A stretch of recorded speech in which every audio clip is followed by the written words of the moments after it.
Hi friends, welcome to Matigan பேசி நான் உங்கள் வெங்கட். இன்னைக்கு கிளாஸ்ல நம்ம பார்க்க போறது 9th ஸ்டாண்டர்ட் ஹிஸ்டரியில ஃபர்ஸ்ட் லெசனான மனித பரிணாம வளர்ச்சியும் சமூகமும் வரலாற்றுக்கு முந்தைய காலம்.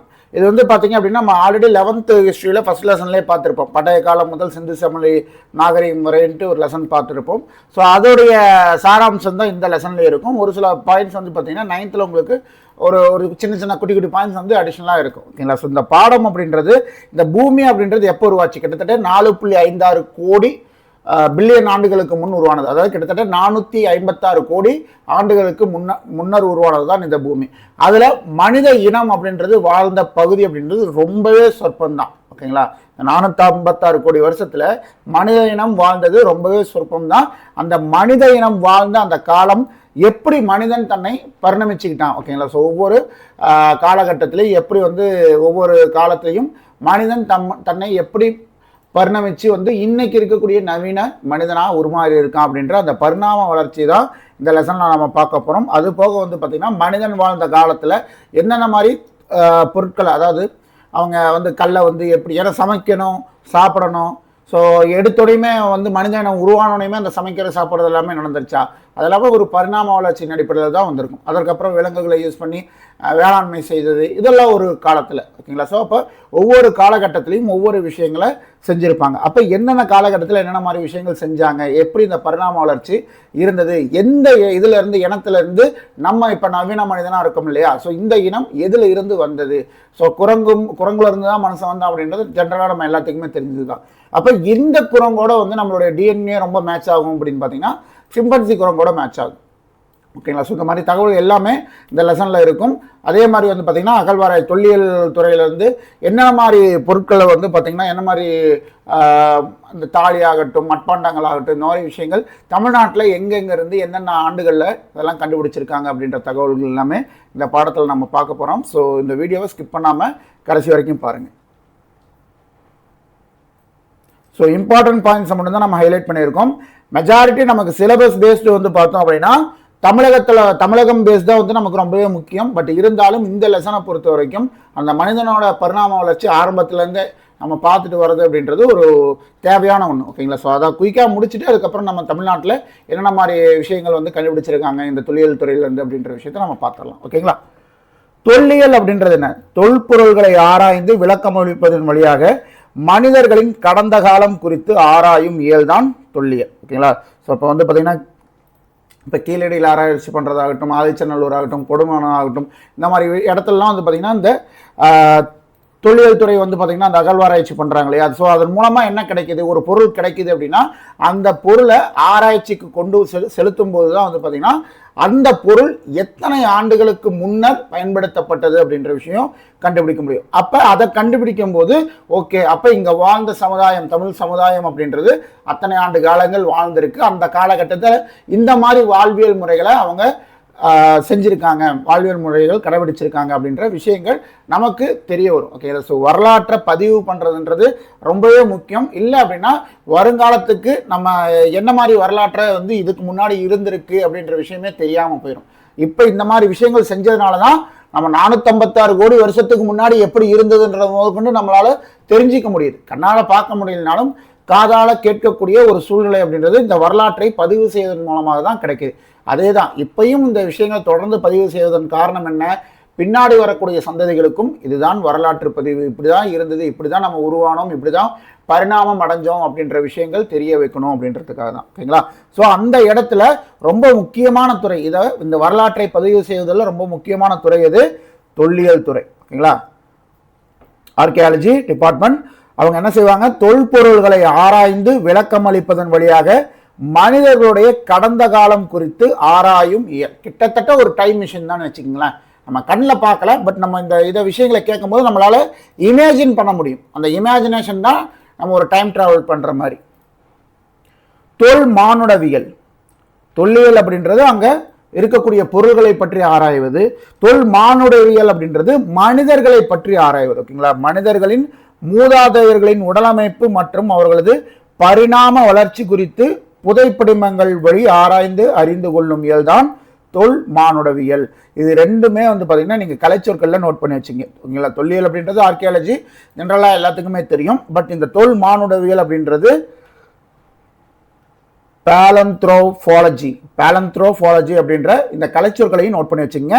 ஏன்னா இந்த பாடத்தில் வந்து பார்த்தீங்கன்னா உங்களுக்கு கலைச்சொற்களுக்கான அந்த புவியியல் சார்ந்த உங்களுக்கு ஹிஸ்ட்ரி சார்ந்த கலைச்சொற்களுக்கான விஷயங்கள் இருக்கும். ஸோ அதெல்லாமே நோட் பண்ணி வச்சுக்கோங்க. புவி சுமார் 4.54 பில்லியன் ஆண்டுகளுக்கு முன் உருவானதாக கருதப்படுகிறது. ஒரு பில்லியன் அப்படின்றது எத்தனை வருஷம்?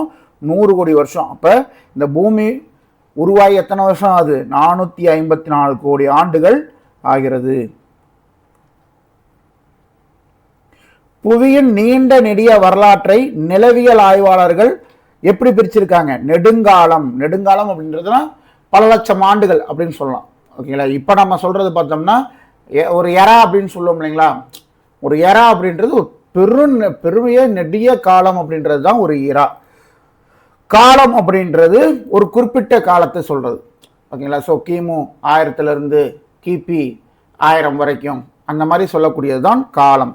ஊழி அப்படின்றது ரொம்ப ஒரு சடன், ரொம்ப ஒரு குறிப்பிட்ட காலத்தை சொல்ற மாதிரி, ஒரு குறுகிய காலத்தை, ஒரு 100 ஆண்டுகளுக்குள்ள இருக்கக்கூடிய விஷயங்களை சொல்றது ஊழி அப்படின்னு சொல்றது. ஓகேங்களா?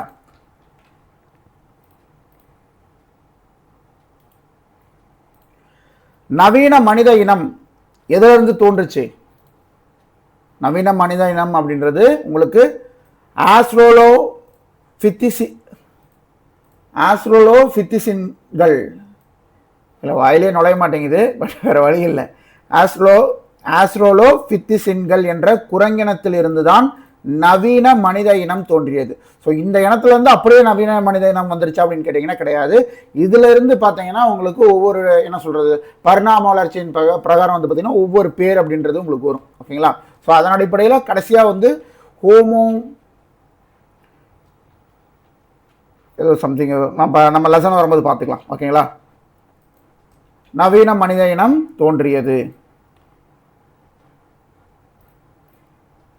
பொது ஆண்டுக்கு முன் நம்ம வந்து கிமு கிபி நமக்கு தெரியும். கிமுனா வந்து பிஃபோர் கிறிஸ்து, அதாவது இயேசு கிறிஸ்து பிறப்பதற்கு முன்பாக. கிபி அப்படின்னா இயேசு கிறிஸ்து பிறந்ததற்கு பின்பு. ஓகேங்களா? ஸோ இப்போ அதை எப்படி மென்ஷன் பண்றாங்க? பொது ஆண்டுக்கு முன். பொது ஆண்டுக்கு முன் அப்படின்னா கிமு. ஓகேவா? அப்ப பிசிஇ பொது ஆண்டுக்கு முன், பிஃபோர் காமன் எரா. கிபி அப்படின்றது பொது ஆண்டு, காமன் எரா, அதாவது கிறிஸ்துவர் பிறந்ததற்கு பின்பு. எம்ஒய்ஏ அப்படின்றது மில்லியன் ஆண்டுகளை குறிப்பது. ஒரு மில்லியன் அப்படின்றது 10 லட்சம், ஒரு பில்லியன் அப்படின்றது 100 கோடி. ஓகேவா? மில்லியன் என்றால் 10 லட்சம் ஆண்டுகளுக்கு முன்னாடி. நிலவியல், உயிரியல் மற்றும் தொல்லியல் குறித்த அறிவியல் அடித்தளம். வரலாறு எழுதுவது பண்டைய கிரேக்கர்கள் காலத்தில் தொடங்கியது என்று சொல்லலாம். ஓகேங்களா? ஸோ வரலாற்றை பற்றி எழுதுவது எந்த காலத்தில் தொடங்குச்சு? கிரேக்கர்கள், பண்டைய கிரேக்கர் காலத்தில் தொடங்கியது. கிரேக்கத்துடைய ஹெரோடோட்டஸ் அப்படின்றவர் தான் யாரு? வரலாற்றின் தந்தையாக கருதப்படுவர் யாரு? கிரேக்கத்தின் ஹெரோடோட்டஸ். ஓகேங்களா? ரொம்ப முக்கியமானது, நோட் பண்ணி வச்சுக்கங்க. இதுவே வந்து உங்களுக்கு 11லையும் வந்து இந்த இதை மென்ஷன் பண்ணியிருப்பாங்க. ஓகேங்களா? கிரேக்கத்தின் வரலாற்றின் தந்தை யாரு? கிரேக்கத்தின் ஹெரோடோட்டஸ். அவர் வாழ்ந்த காலம் என்பது பொது ஆண்டுக்கு முன் 484 425 வரை. ஏனெனில் அவர் எழுதிய வரலாறு மனிதத்தன்மையுடன் பகுத்தறிவுடனும் காணப்படுகிறது. ஓகேங்களா? ஏனெனில் அவர் எழுதிய வரலாறு மனிதத்தன்மையுடனும் பகுத்தறிவுடனும் காணப்படுகிறது. மண்ணடுக்கியல், நம்ம தொல்லியல்னா என்னன்னு பார்த்துருப்போம், மானுடவியல்னா என்னன்னு பார்த்துருப்போம். அதே மாதிரி மண்ணடுக்கியல் அப்படின்றது என்ன? இயற்கை மற்றும் பண்பாட்டு நடவடிக்கைகளால் உருவான பாறை மற்றும் மண் அடுக்குகளின் தோற்றம், தன்மை, உறவுமுறைகள் குறித்து ஆராயும் இயல் தான் மண் அடுக்கியல். உலகின் மிக தொன்மையான அருங்காட்சியகம், மியூசியம் வந்து எங்க இருக்கு அப்படின்னு பாத்தீங்கன்னா எண்ணிக்கால்டி நன்னா அருங்காட்சியகம் தான் உலகின் மிக தொன்மையான அருங்காட்சியகம். அது எப்ப உருவானதுன்னு பாத்தீங்கன்னா பொது ஆண்டுக்கு முன் 530லேயே அமைக்கப்பட்டது. ஓகேங்களா? எண்ணிக்கால்டி நன்னா அருங்காட்சியகம் மெசபடோமியாவில் கிமு 530 அமைக்கப்பட்டது.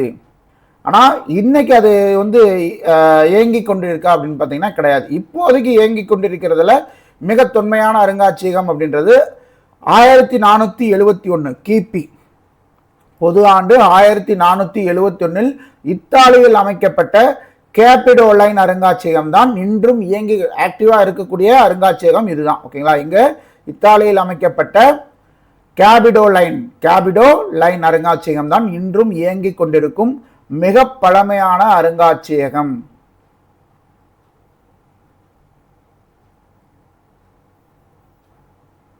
இங்கிலாந்தின் ஆக்ஸ்போர்டு பல்கலைக்கழகத்தில் உள்ள ஆஸ்மோலியன் அருங்காட்சியகமே உலகின் மிக பழமையான பல்கலைக்கழக அருங்காட்சியகம். ரெண்டுக்கும் இருக்கக்கூடிய டிஃபரன்ஸை புரிஞ்சுக்கணும். ஓகேங்களா, யூனிவர்சிட்டி இதில் வந்து இருக்கக்கூடிய மியூசியம்ல எது மிக பழமையானது? 1677 உருவாக்கப்பட்ட ஆஸ்மோலியன் அருங்காட்சியகம் எங்க இருக்கு? இங்கிலாந்து ஆக்ஸ்போர்டு யூனிவர்சிட்டியில் இருக்கு. ஓகேங்களா, அதுதான் உலகின் மிக பழமையான பல்கலைக்கழக அருங்காட்சியகம். 1677 உருவாக்கப்பட்டது. இதுவே வந்து பார்த்தீங்கன்னா உலகின் மிக தொன்மையான அருங்காட்சியகம் இது கிமுலேயே உருவாயிருச்சு. எப்போ? 530 உருவானது. அந்த அருங்காட்சியகத்தோட பேர் எண்ணிக்கால்டி நன்னா அப்படின்ற அருங்காட்சியகம் தான். மெசபடோமியால அமைக்கப்பட்டது. பட் இயங்கி கொண்டிருக்கிற வகையில் உலகின் மிக தொன்மையான பழமையான அருங்காட்சியகம் எதுன்னா 1471 கிபி 1471 இத்தாலியில் அமைக்கப்பட்ட கேபிடோலைன். எந்த லைனு? கேபிடோலைன். இந்த அருங்காட்சியகம் தான் இயங்கி கொண்டு இருக்கக்கூடிய மிக பழமையான அருங்காட்சியகம். ஓகேங்களா,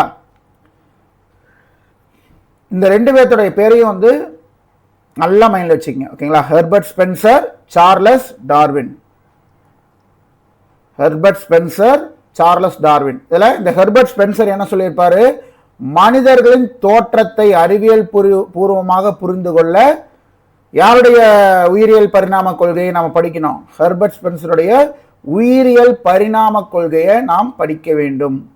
அவர் எப்போ வந்து இது சம்மந்தமாக வந்து நூல் எழுதியிருப்பாருன்னு பார்த்தீங்கன்னா 1820 1903 வரை வாழ்ந்தவர் தான் இந்த ஹெர்பர்ட் ஸ்பென்சர் அப்படின்றவர். அவர் எழுதினது தான் இந்த கொள்கை. ஓகேங்களா, இது மனிதர்களின் தோற்றத்தை அறிவியல் பூர்வமாக அறிந்து கொள்ள உயிரியல் பரிணாம கொள்கையை பற்றி எழுதியவர் ஹெர்பர்ட் ஸ்பென்சர். ஓகேங்களா, ஸோ அவர் தான் வந்து பார்த்தீங்கன்னா உங்களுக்கு உயிரியல் பரிணாம கொள்கையை பற்றி சொல்லியிருப்பார். அடுத்தது சார்லஸ் டார்வின். சார்லஸ் டார்வின் அவர்கள் வாழ்ந்த ஆண்டு அப்படின்றது 1809 1882 வரைக்கும். ஓகேங்களா, இவர் என்ன சொல்லியிருக்காரு? இயற்கை தேர்வு மற்றும் தகவமைப்பு, அதாவது என்ன? தகுதி உள்ளது தப்பி பிழைக்கும். நம்ம சொல்லுவோம் இல்லையா, சர்வைவல் ஆஃப் த ஃபிட்டஸ்ட் அப்படின்ட்டு. அந்த வார்த்தையை நம்ம இன்னைக்கும் வந்து உபயோகப்படுத்தக்கூடிய ஒரு இதுதான். சர்வைவல் ஆஃப் ஃபிட்டஸ்ட் அப்படின்னா இன்னைக்கு கால சூழ்நிலை எப்படி இருக்கோ அதுக்கு யார் வந்து ஒன்று போய் யார் வந்து அதற்கு அடாப்ட் ஆகி பிழைக்கிறாங்களோ அவங்க தான் அந்த இடத்துல பிழைக்க முடியும். ஓகேங்களா, சர்வைவல் ஆஃப் த ஃபிட்டஸ்ட் அப்படின்றது அவ்வளோதான். இன்னைக்கு இருக்கக்கூடிய சூழ்நிலைக்கு நம்ம அதுக்கு அடாப்ட் ஆகி போயிட்டே இருந்தோம்னா பிழைக்கலாம். இல்லை நான் இப்படி தான் அப்படின்ட்டு மொத்த உலகத்துக்கு அகைன்ஸ்டாக நம்ம இருந்தோம் அப்படின்னா இந்த உலகத்தில் நம்ம ஒன்றி போய் பிழைக்க முடியாது. அதுதான் சர்வைவல் ஆஃப் த ஃபிட்டஸ்ட். அதை சொல்லக்கூடிய தமிழ் வார்த்தை என்ன? தகுதியுள்ளது தப்பி பிழைக்கும். இது சொன்னது யாரு? Charles Darwin. ஓகேங்களா, அதே மாதிரி சார்லஸ் டார்வின் வந்து பார்த்தீங்கன்னா உயிரினங்களுடைய தோற்றம் குறித்தும் மனிதனுடைய தோற்றம் குறித்தும் நூலை எழுதியிருக்கிறார். சார்லஸ் டார்வின் உயிரினங்களுடைய தோற்றம், உயிரினங்கள் அப்படின்றது உங்களுக்கு எல்லாமே தான். ஓகேங்களா, தாவரங்கள் அதே மாதிரி விலங்கு எல்லாமே உயிரினங்கள் தான். அப்போ சார்லஸ் டார்வின் உயிரினங்களின் தோற்றம் குறித்து எழுதியிருக்காரு. அதற்கப்புறம் உருவான மனிதனுடைய தோற்றத்தை பற்றியும் எழுதியிருக்கார். உயிரினங்களின் தோற்றம் குறித்து அவர் எழுதிய நூலுடைய பெயர் on the origin of species என்ற நூலை 1859 மனிதனுடைய தோற்றம் பற்றி த டெசர்ட் ஆஃப் மேன் அப்படின்ற நூலை 1871 வெளியிட்டிருக்கிறார். ஓகேங்களா, ஸோ உயிரினங்கள் வந்து ஒரு 12 வருஷமா ஒரு 12 வருஷம் கழிச்சு மனிதனின் தோற்றம் பற்றி எழுதியிருக்காரு. எப்பயுமே உயிரினங்கள் வந்ததுக்கு அப்புறம் தான் மனித இனம் வந்துச்சு. அதே மாதிரி தான் உயிரினங்கள் பற்றி அவர் எழுதிய நூல் வந்ததுக்கு அப்புறம் தான் மனிதனை பற்றி அவர் எழுதின மனிதனுடைய தோற்றத்தை பற்றி அவர் எழுதின நூல் வருது. முதல்ல வந்த நூல் 1859, 12 வருடங்கள் கழித்து 1871 மனிதனின் தோற்றம் பற்றி அவர் எழுதின நூல் வெளிவந்திருக்கு. இந்த பாயிண்ட் இந்த கண்டென்ட்டை வந்து ரொம்ப முக்கியம். ஓகேங்களா, ஹெர்பர்ட் ஸ்பென்சரை பற்றியும் இந்த சார்லஸ் டார்வின் பற்றின கூற்று ரொம்பவே முக்கியம். கலைச்சொற்கள். புதைப்படிவங்கள் அப்படின்றதுனா ஃபாசில்ஸ். புதைப்படிவங்கள் அப்படின்னா ஃபாசில்ஸ். அதை பற்றி செய்யக்கூடிய ஆய்வியலுடைய பெயர் பேலியான்டாலஜி. ஓகேங்களா, பேலியான்டாலஜி அப்படின்றது தான் புதைப்படிவ ஆய்வியல் அப்படின்றது. இதெல்லாம் கலைச்சொற்கள்ல நீங்க எழுதி வச்சுக்கங்க. கற்காலம், அதாவது காலம் வந்து பார்த்தீங்கன்னா உங்களுக்கு கற்காலம், வெண்கல காலம், அதுக்கப்புறம் வந்து பார்த்தீங்கன்னா உங்களுக்கு இரும்பு காலம் அப்படின்ற மாதிரி காலங்கள் இருக்கும். ஸோ இதில் கற்காலம் அப்படின்றது என்ன? கருவிகள் செய்வதற்கு கற்களை பயன்படுத்தப்பட்ட காலம். ஓகேங்களா, ஸோ கற்களை வச்சு கோளாறு செய்கிறது. ஸோ இந்த மாதிரி அதே மாதிரி செதில்கள், அதாவது பெரிய கல்லுலேருந்து உடச்சி வரக்கூடிய சின்ன கல்லில் வச்சு சின்ன சின்ன கருவிகள் செய்வாங்க. எதுக்கு? இந்த விலங்குடைய தோலை உரிக்கிறதுக்கு, அப்புறம் வந்து பார்த்தீங்கன்னா கட் பண்ணுறதுக்கு, இந்த மாதிரிலாம் செதில்கள் அப்படின்ட்டு இது பண்ணுவாங்க. இது எல்லாமே எதுலேருந்து உருவாக்குவாங்க? கற்கள்லேருந்து தான் வந்து உருவாக்குவாங்க. ஸோ அப்போ கற்களை கொண்டு கருவிகள் செய்த காலம் கற்காலம். வெண்கல காலம், வெண்கல காலம் அப்படின்றது வெண்கல உலோகவியல் வளர்ச்சி பெற்று வெண்கல கருவிகள் அதுல இருந்து பொருள்கள் செய்யப்பட்ட காலம் வெண்கல காலம். ஓகேங்களா. இரும்பு காலம் அப்படின்றது இந்த கத்தி, அப்புறம் வந்து பார்த்தீங்கன்னா குருவாள், ஆணி, இந்த மாதிரி வந்து விஷயங்களை வந்து இரும்புல இருந்து தயார் செஞ்ச காலம் அப்படின்றது தான் இரும்பு காலம். ஓகேங்களா. கருவிகள் செய்ய இரும்பு உருக்கி பிரித்தெடுக்கப்பட்ட காலம் இரும்பு காலம். ஹோமோசோபியன்ஸ். ஓகேங்க, இதுதான் வந்து டக்குன்னு வாயில வரல. ஓகேங்களா. ஹோமோசேப்பியன் இந்த இனத்துல இருந்து தான், இதனுடைய வளர்ச்சியிலிருந்து தான் நவீன மனிதன் அப்படின்றது பிறந்திருப்பான். ஓகேங்களா. ஸோ ஆஸ்ட்ரோலோபித்திகஸ்ல இருந்து ஹோமோ எரக்டஸ், அது வழியாக வந்து பார்த்தீங்கன்னா ஹோமோசேப்பியன். ஸோ நமக்கு அல்டிமேட்டாக எங்கே போய் நம்ம கனெக்ட் ஆகும்னு பார்த்தீங்கன்னா ஆஸ்ட்ரோலோபித்திகஸில் தான் நம்ம கனெக்ட் ஆகும்.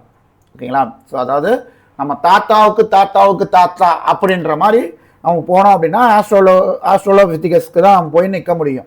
ஓகேங்களா. இவங்க தாத்தா யார் அப்படின்னா ஹோமோசேப்பியன். ஓகேங்களா. ஒரு மனிதனுடைய தாத்தா யார் அப்படின்னு பார்த்தீங்கன்னா ஹோமோசேப்பியன். ஆனால் நம்மளுடைய வழித்தோன்றல் எங்கேருந்து ஆரம்பித்து வந்ததுன்னு பார்த்தீங்கன்னா ஆஸ்ட்ரோலோபித்திகஸ் அப்படின்ற இடத்துல இருந்து வருது. ஓகேங்களா. ஸோ தொல் பழங்காலம் என்பது ஆஸ்ட்ரோலோபித்திகஸ்லேருந்து ஹோமோ எரக்டஸ், நெருப்பை கண்டுபிடித்த மனிதன். ஓகேங்களா. ஹோமோ எரக்டஸ் அப்படின்றது நெருப்பை கண்டுபிடித்த மனிதன். ஹோமோசேப்பியன், அது வழியாக தான் ஹோமோசேப்பியன்ஸ் வராங்க. நாம யாரு? ஹோமோசேப்பியன்ஸ் என்ற இனத்தை சேர்ந்தவர்கள் தான் நாம்.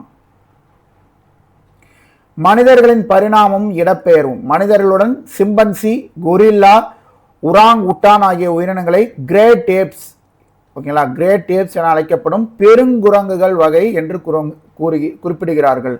ஓகேங்களா. அந்த பெருங்குரங்கு வகையில் இருக்கக்கூடிய குரங்குகளை என்னன்னு சொல்றாங்களே? கிரேட் ஏப்ஸ்ன்னு சொல்றாங்க. அதுல என்னென்ன குரங்கு இருக்கு? பெருங்குரங்கு வகையில சிம்பன்சி குரங்கும் இருக்கு, கொரில்லாவும் இருக்கு, உராங் உட்டான் வகை குரங்கும் இருக்கு. ஆனா மனிதர்கள் எதனோடு மெஜாரிட்டி வந்து மேக்சிமம் ஒத்து போறாங்க, 98% ஒத்து போறாங்கன்னு பாத்தீங்கன்னா சிம்பன்சி குரங்கோட தான் ஒத்து போறாங்க. ஓகேங்களா. இவற்றில் சிம்பன்சி மரபணு ரீதியாக மனிதர்களுக்கு மிக நெருக்கமானது. எத்தனை பர்சன்டேஜ்? 98%. ஓகேங்களா. டிஎன்ஏ எடுத்த ஆய்வுலேயே வந்து பார்த்தீங்கன்னா 98% நம்ம மனிதர்களுடைய மரபணு சிம்பன்சியுடைய மரபணு கூட அந்த அளவுக்கு மேட்ச் ஆகுது. மனிதர்களுடைய மூதாதையர்கள் ஹோமினின் அப்படின்ட்டு அழைக்கப்படுறாங்க. ஓகேங்களா. ஸோ நம்ம எதுலேருந்து வந்திருக்கோம்? ஹோமோசேப்பியன்ஸ்லேருந்து நம்ம வந்திருக்கோம். ஸோ நம்மளுடைய மூதாதையர்களை என்னன்னு சொல்கிறாங்க? ஹோமினின்னு சொல்கிறாங்க. இந்த ஹோமினின் வந்து எங்கே தோன்றியவர்கள் அப்படின்னு பார்த்தீங்கன்னா ஆப்பிரிக்காவில் தோன்றியவர்கள். ஓகேங்களா. ஹோமினின் அப்படின்ற இனம் எங்கே தோன்றியது? ஆப்பிரிக்காவில் தோன்றியது. இந்த ஹோமினின்களுடைய இனம் எந்த காலத்தில் இருந்திருக்கு அப்படின்னு பார்த்தீங்க அப்படின்னா சுமார் 7 லட்சத்திலிருந்து 7 லட்சம் ஆண்டுகளுக்கு முன்ன இருந்து 5 லட்சம் ஆண்டுகள் முன்வரை வாழ்ந்திருக்கக்கூடிய இது இருக்கு. ஓகேங்களா. இந்த ஹோமினின்கள் இனம் சுமார் 7 முதல் 5 மில்லியன் ஆண்டுகளுக்கு முன் தோன்றியது. தொடக்க இனமான ஆஸ்ட்ரோலோபித்திகஸின் எலும்புக்கூட்டு சான்றுகள் ஆப்பிரிக்காவில் கண்டுபிடிக்கப்பட்டுள்ளது. ஸோ நம்மளுடைய வழித்தோன்றல் எங்க ஆரிஜினோ அந்த ஆரிஜின் யாரு? ஆஸ்ட்ரோலோபித்திகஸ். ஓகேங்களா. இதனுடைய எலும்புக்கூடு எங்க கண்டுபிடிச்சிருக்காங்க? ஆப்பிரிக்கால கண்டுபிடிச்சிருக்காங்க. நமக்கு பெரும்பாலும் வந்து தொல்பழங்காலம் குறித்த சான்றுகள் கிடைத்த இடம் எதுன்னு பார்த்தீங்கன்னா கிரேட் ரிஃபட். இந்த கிரேட் ரிஃபட் அப்படின்றது எங்கே இருக்குன்னு பார்த்தீங்கன்னா ஆப்பிரிக்காவில் தான் இருக்குது. ஓகேங்களா, அந்த கிரேட் ரிஃபட் அப்படின்றது பெரும் பள்ளத்தாக்கு. ஓகேங்களா, பெரும் பள்ளத்தாக்கு இதுதான். ஸோ அந்த பெரும் பள்ளத்தாக்கு அப்படின்றது ஒரே இடம் கிடையாது, நிறைய இடங்களை சேர்ந்த ஒரு பெரும் பள்ளத்தாக்கு பகுதி தான் கிரேட் ரிஃபட் அப்படின்னு சொல்கிறாங்க. ஓகேங்களா, ஸோ இதனுடைய பகுதி அப்படின்றது எங்கே ஆரம்பித்து எங்கே வரைக்கும் போகுது பாருங்கள். சிரியாவுடைய வடபகுதியிலிருந்து கிழக்கு ஆப்பிரிக்காவில் மத்திய மொசாம்பிக் வரை. ஓகேங்களா, இந்த கிரேட் ரிஃபட் அப்படின்ற பள்ளத்தாக்கு சிரியாவின் வடபகுதியிலிருந்து கிழக்கு ஆப்பிரிக்காவில் மத்திய மொசாம்பிக் வரை கிட்டத்தட்ட 6400 கிலோமீட்டர் தூரம் இந்த கிரேட் ரிஃபட் அப்படின்ற பள்ளத்தாக்கு பரவி இருக்கு. ஸோ அங்கே தான் வந்து பார்த்தீங்கன்னா இந்த ஆஸ்ட்ரோலோபித்திகஸோடைய எலும்புக்கூடு பற்றின சான்று எங்கே கிடைக்குது? இங்கே இந்த பள்ளத்தாக்கில் தான் கிடைக்குது. ஸோ நம்ம அந்த எலும்புக்கூடு சான்று கிடைச்சது இல்லையா, அந்த எலும்புக்கூடுக்கு என்ன பேர் வச்சிருக்காங்க? லூசி அப்படின்னு பேர் வச்சிருக்காங்க. ஓகேங்களா, ரொம்ப முக்கியமான ஒரு வேர்டு. ஓகேவா, லூசி என்று பெயரிடப்பட்ட ஆஸ்ட்ரோலோபித்திகஸின் உடல் எலும்புகள் எங்க இருந்து கண்டுபிடிக்கப்பட்டது? கிரேட் ரிஃபட்னு சொல்லப்படக்கூடிய பெரும் பள்ளத்தாக்கு. இந்த பெரும் பள்ளத்தாக்கு எங்க இருக்கு? சிரியாவுடைய வடபகுதியிலிருந்து உங்களுக்கு கிழக்கு ஆப்பிரிக்காவுடைய மத்திய மொசாம்பிக் வரை இருக்கக்கூடிய அந்த 6400 கிலோமீட்டர் தான் அந்த கிரேட் ரிஃபட்னு சொல்லப்படக்கூடிய அந்த பெரும் பள்ளத்தாக்கு. அந்த பள்ளத்தாக்கில் தான் வந்து பார்த்தீங்கன்னா நம்மளுடைய ஆர்ஜின்னு சொல்லப்படக்கூடிய ஆஸ்ட்ரோலோபித்திகஸுடைய எலும்புக்கூடு. அந்த எலும்புக்கூடு என்ன பேர் வச்சிருக்காங்க? லூசி அப்படின்ற பெயர் வச்சிருக்காங்க. அந்த பெரும் பள்ளத்தாக்குடைய என்னென்ன ஏரியா அப்படின்றது கொடுத்துருப்பாங்க, இது நமக்கு தேவையில்லை. ஓகேங்களா, ஸோ இந்த பாயிண்டை மட்டும் பார்த்துக்குங்க. அனைத்து பெருங்குரங்கு இனங்களும் கிரேட் ஏப்ஸ் நமக்கு சொல்கிறோம் இல்லைங்களா. பெருங்குரங்கு வகை என்ன? சிம்பன்சி, அப்புறம் வந்து பார்த்தீங்கன்னா உட்டாங்கு, அப்புறம் வந்து இது கொரில்லா. ஓகேங்களா, இந்த 3 இனங்களும் தான் இந்த கிரேட் ஏப்ஸ்னு சொல்லப்படக்கூடிய பெருங்குரங்கு இனம். ஸோ இதை வந்து என்னன்னு சொல்கிறாங்க? ஹோமினிட் அப்படின்ட்டு சொல்கிறாங்க. ஓகேங்களா, ஹோமினின் அப்படின்னா மனித இனம், ஹோமினிட் அப்படின்னா பெருங்குரங்கு இனம். ஹோமினின் எனப்படும் விலங்கியல் பழங்குடி இனம் மனித மூதாதையர்களின் உறவினர்களையும் அதன் தொடர்புடைய நவீன மனிதர்களையும் ஹோமோசேப்பியன்ஸ் ஓகேங்களா குறிக்கக்கூடியது. நல்லா ஞாபகம் வச்சுக்கங்க, ஹோமினின் அப்படின்னா மனித இனம், ஹோமினிட் இட்டு அப்படின்னா குரங்கு, இன்னுனா மனிதன். ஓகேவா, இது போக வந்து பார்த்தீங்கன்னா நியாண்டர்தால் அப்படின்ற இனம் இருக்கு. ஓகேவா, அதுக்கும் மனித இனத்துக்கும் ரொம்ப பெரிய வித்தியாசம் அப்படின்றது இருக்கு. ஓகேவா, நியாண்டர்தால் இனம் ஹோமோ எரக்டஸ், ஹோமோ ஹெஃபிலிஸ், ஆஸ்ட்ரோலோபித்திகன். ஓகேங்களா, ஆஸ்ட்ரோலோபித்திகன் ஆகியன அடங்கும். இப்பழங்குடி இனத்தில் மனித இனம் மட்டுமே இன்றளவும் வாழ்கிறது. ஏன் அப்படின்னா எதனால வாழுது? மனிதனுக்கு மட்டும்தான் அந்த சிந்திக்கக்கூடிய ஆற்றல் இருக்கு. ஸோ அறிவு இருக்கும்போது தான் நம்ம வந்து நம்மளை அடுத்தடுத்த சர்வைவல் ஆஃப் த ஃபிட்டஸ்ட்னு சொல்றாங்க இல்லையா, அதுதான். ஓகேங்களா, ஸோ அந்த அறிவு இருக்கும்போது தான் என்ன கால சூழ்நிலைக்கு அந்த பரிணாம வளர்ச்சிக்கு தகுந்த மாதிரி நம்மளை தகவமைச்சுக்கிட்டு அந்த கால சூழ்நிலைக்கு ஏற்ப இந்த மனித இனம் வாழ்ந்து கொண்டே இருக்கிறது. அந்த அறிவு இல்லை அப்படின்னா எப்படி மற்ற இனம்லாம் அழிஞ்சதோ அதே மாதிரி ஹோமோசேபியன்ஸ் சொல்லப்படக்கூடிய இந்த மனித இனமும் அழிந்து போயிருக்கும். கொரில்லா எனப்படும் மனித குரங்கு இந்த பழங்குடி வகையில் அடங்காது. இந்த நியாண்டர்தால் இனம், ஹோமோ எரக்டஸ், ஹோமோ ஹெஃபிலிஸ், ஆஸ்ட்ரோலோபித்திகன் இந்த மாதிரி இதில் வந்து அடங்காது.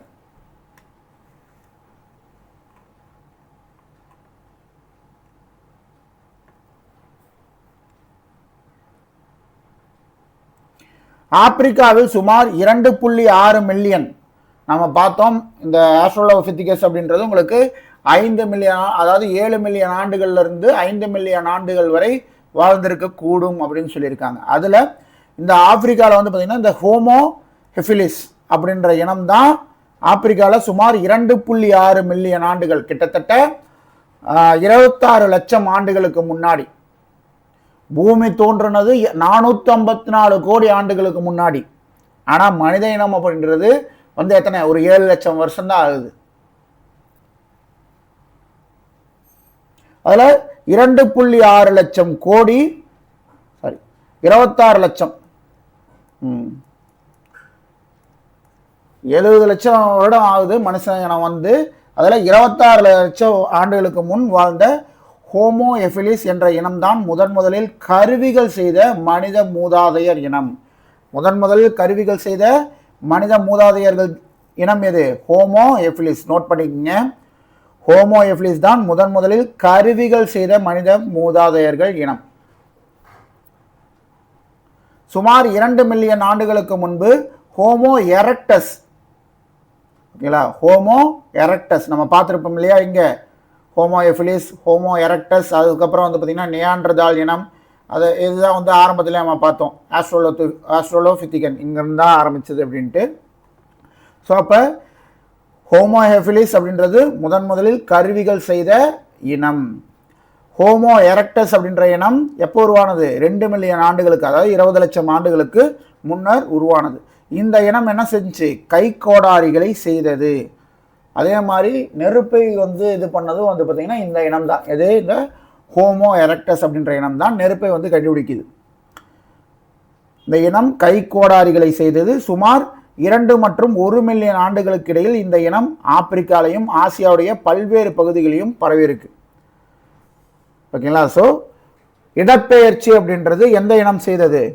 ஹோமோ எரக்டஸ் அப்படின்ற இனம் இடப்பெயர்ச்சி செஞ்சிருக்கு. ஆப்பிரிக்காவில் இருந்திருந்தாலும் ஆப்பிரிக்காவிலேருந்து அப்படியே பரவி ஆசியாவுடைய பல்வேறு பகுதிகளுக்கும் பரவி இருந்திருக்கு இந்த இனம். ஓகேங்களா? ஸோ கைக்கொடையறிகளை செய்த முதல் இனம், அதே மாதிரி நெருப்பை வந்து இது பண்ண இனமும் இந்த ஹோமோ எரக்டஸ் தான். ஹோமோ சேப்பியன்ஸ் நம்ம நவீன மனிதர்களுக்கு முந்தைய ஒரு இது. இந்த நவீன மனிதர்கள் சுமார் 60,000 ஆண்டுகளுக்கு முன் உலகின் பல்வேறு பகுதிகளுக்கும் தொடர் இடப்பெயர்வால் பரவியதாக நம்பப்படுகிறது. ஓகேங்களா? ஸோ உடற்கூறு ரீதியாக ஹோமோசேப்பியன்ஸ் என்று அழைக்கப்படும் நவீன மனிதர்கள் அறிவு கூர்மையுடைய மனிதன். ஓகேங்களா? ஆப்பிரிக்காவில் சுமார் 3 லட்சம் ஆண்டுகளுக்கு முன் தோன்றிய இனம். ஸோ எல்லாமே அந்த பீரியட் ஆஃப் டைம் தான். உங்களுக்கு ஹோமோசேபியஸ் அப்படி 1 10 100 1000 10,000 லட்சம், ஆமாம் 3 லட்சம் ஆண்டுகளுக்கு முன். இது வந்து பார்த்திங்கன்னா ஹோமோ எஃபிலிஸ் அப்படின்றது 26 லட்சம், ஹோமோ எரக்டஸ் அப்படின்றது 20 லட்சம், ஹோமோ சேப்பியன்ஸ் அப்படின்றது 3 லட்சம் ஆண்டுகளுக்கு முன். சிம்பன்சி மற்றும் பிக்மி சிம்பன்சி, ஃபோ அப்படின்ற வகை குரங்கு. ஓகேங்களா? ஸோ நமக்கு மனித இனத்துக்கு ரொம்ப நெருக்கமான தற்போதும் உயிர் வாழும் உயிரினங்கள் எது? இந்த சிம்பன்சியும் பிக்மி சிம்பன்சியும். இந்த தொல் பழங்கால பண்பாடுகளை நம்ம எப்படி பிரிக்கலாம் அப்படின்னு பார்த்தீங்கன்னா, உங்களுக்கு கீழ், இடை, மேல், பழங்கற்கால, இடைக்கற்கால பண்பாடு அப்படின்ற மாதிரி நம்ம வகைப்படுத்த முடியும். ஓகேங்களா? என்னென்ன வகையாக வகைப்படுத்தலாம்?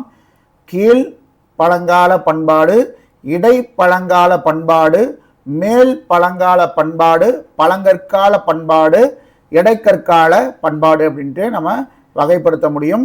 ஸோ இதில் இந்த பழங்கற்கால அப்படின்றது பேலியோலித்திக் அப்படின்ற கலைச்சொற்களுக்கு நான் சொல்கிறேன். பழங்கற்கால அப்படின்றது பேலியோலித்திக், இடைக்கற்கால அப்படின்றது மெசோலித்திக் பண்பாடு. ஓகேங்களா?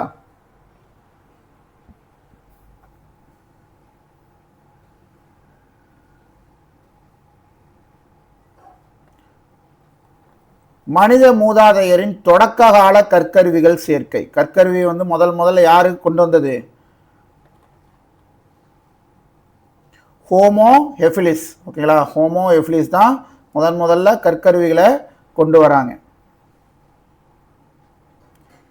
மனித மூதாதையர்களால் உருவாக்கப்பட்ட தொடக்க கால கற்கருவிகள் கென்யாவின் லோக்மிக் குவி, கென்யாவுடைய லோக்மிக் குவி என்ற இடத்தில் கிடைத்துள்ளது.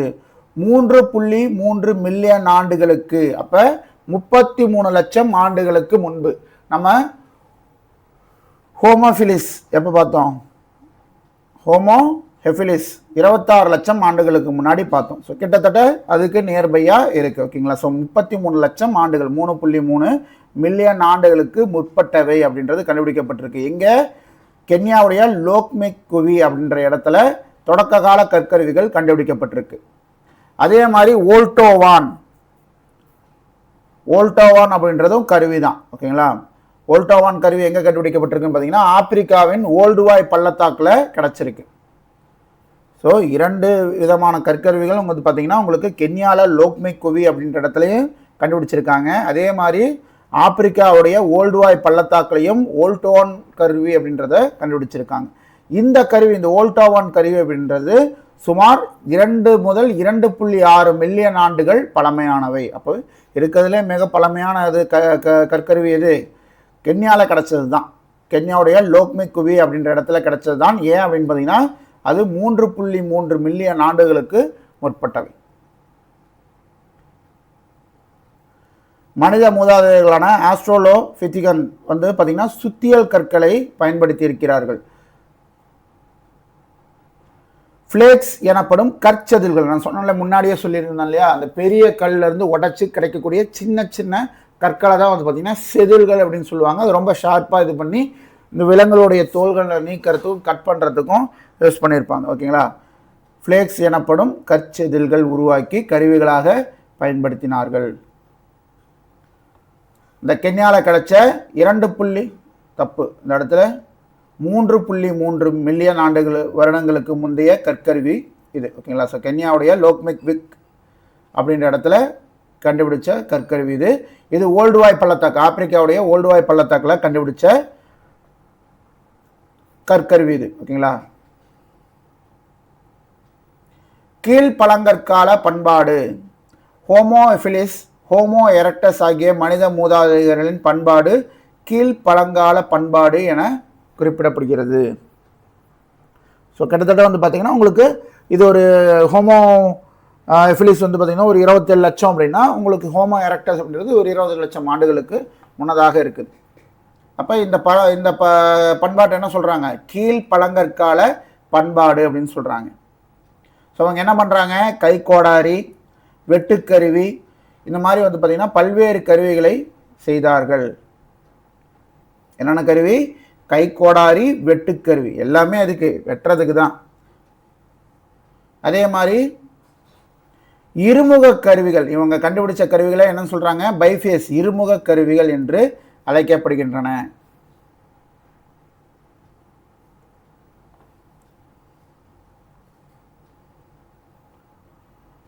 கைக்கோடாரி என்னன்னு சொல்றாங்க? அச்சுலியன்னு சொல்லுவாங்க. ஓகேங்களா, அச்சுலியன்.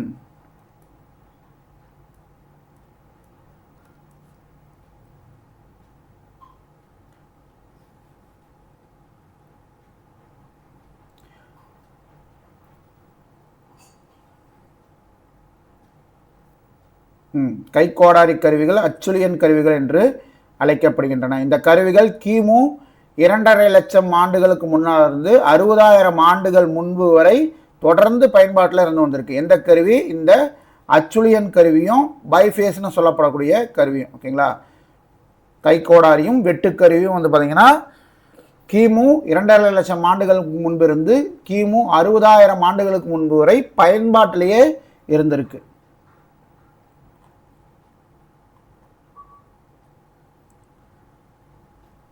இந்தியாவில் இந்த அச்சுலியன் அதாவது கைக்கோடாரி வந்து எங்கே கிடச்சிருக்குன்னு பார்த்தீங்கன்னா சென்னைக்கு பக்கத்துலையும், அதே மாதிரி பல்லாவரம் நினைக்கிறேன். ஓகேங்களா, ஸோ பல்லாவரத்தில் கிடச்சிருக்கும்.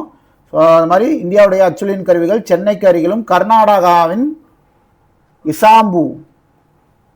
இசாம்பூர் பகுதியிலையும் மத்திய பிரதேசத்துடைய பிம்பேத்கா அப்படின்ற இடத்துலையும் இந்த அச்சுலியன் கைக்கோடாரி அப்படின்றது கிடச்சிருக்கும்.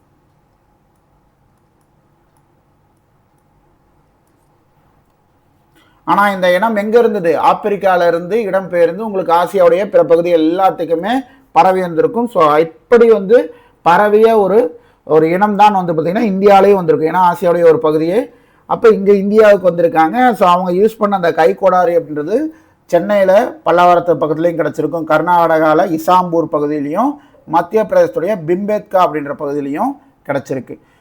ஓகேவா, ஸோ கற்கருவிகள் செய்ய பயன்படுத்துறது என்னென்ன இதுன்னு பார்த்தீங்கன்னா மூலக்கற்கள் அப்படின்றது தான் அந்த பெரிய கல்.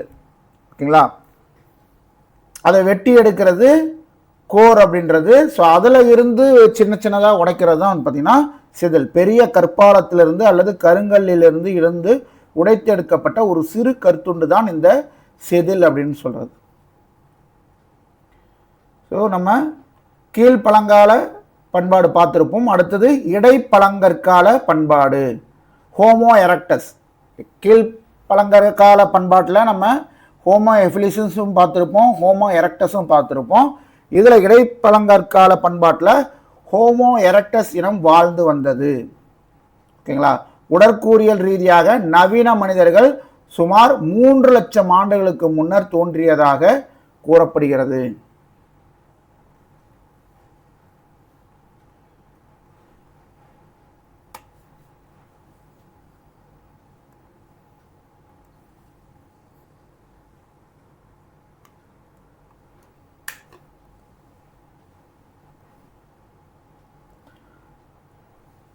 லண்டன் அருங்காட்சியகத்தில் உள்ள கைக்கோடாறு இதுதான். ஓகேவா. ஃப்ளிண்ட் கல்லால் ஆன இருமுக கருவி, இந்த பைஃபேஸ்ன்னு நம்ம பார்த்துருப்போம் இல்லையா, அந்த பைஃபேஸ் கருவி இதுதான். ஒரு வெட்டு கருவி, கிளவர் அப்படின்னு சொல்லப்படக்கூடிய ஒரு வெட்டு கருவி. ஹோமோகிஃபிஸ் அப்படின்னு சொல்லப்படக்கூடிய கூர்முனை கருவி. இதெல்லாம் குத்தி கிழிக்கிறதுக்கு மாதிரி இருக்குது பார்த்தா. அதாவது இதெல்லாம் வந்து பார்த்தீங்கன்னா சுரண்டக்கூடிய கருவிகள்.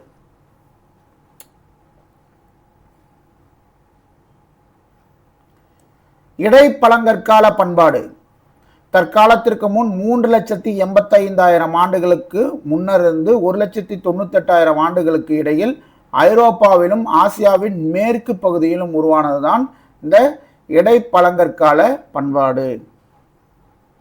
இக்காலகட்டத்தில் மக்கள் இனம் நியாண்டர்தால் என்று அழைக்கப்படுகிறது. எந்த காலகட்டத்தில் வாழ்ந்த மக்களை? ஆசியாவுடைய ஐரோப்பாவிலையும் ஆசியாவுடைய மேற்கு பகுதியிலையும் வாழ்ந்த இனம்தான் இந்த நியாண்டர்தால் இனம். எப்போது வாழ்ந்தாங்க? 3,85,000 ஆண்டுகளுக்கு முன்னர் இருந்து 1,98,000 ஆண்டுகளுக்கு முன்னர். ஓகேங்களா. ஸோ கிமு. இவங்க தான் வந்து பார்த்தீங்கன்னா ஃபர்ஸ்ட் இந்த இறந்தவர்களை முறையாக புதைக்கும் முறையை ஃபாலோ பண்ணுறாங்க. இறந்தவர்களை முறையாக புதைக்கும் முறையை ஃபாலோ செஞ்சவங்க யாரு? நியாண்டர்தால் இனம். ஓகேங்களா. நியாண்டர்தால் இனம். அடுத்தது மேல் பழங்கற்கால பண்பாடு. பழங்கற்கால பண்பாட்டை தொடர்ந்து வந்த பண்பாடு தான் இந்த மேல் பழங்கற்கால பண்பாடு. இதில் வந்து பார்த்தீங்கன்னா கற்களாலான நீண்ட அறுக்கும் தகடுகளும் பியூரின் எனப்படும் உளிகளும் உருவாக்கப்பட்டது. எந்த காலத்தில்?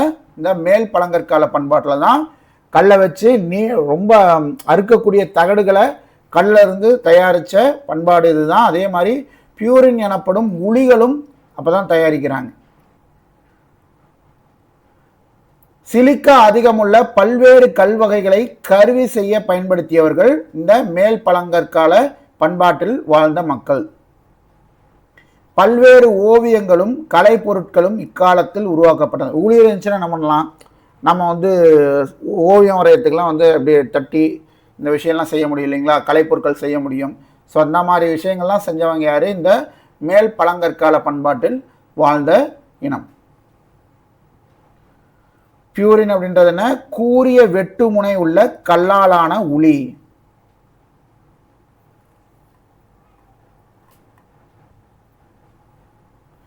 முதல் நவீன மனிதர்கள் சுமார் 3 லட்சம் ஆண்டுகளுக்கு முன்னர் முதலில் சப் சஹாரா பகுதி என்று அழைக்கப்படும் ஆப்பிரிக்காவின் சஹாராவிற்கு தெற்கு பகுதியில் தோன்றினர். ஓகேங்களா. முதல் நவீன மனிதர்கள் சுமார்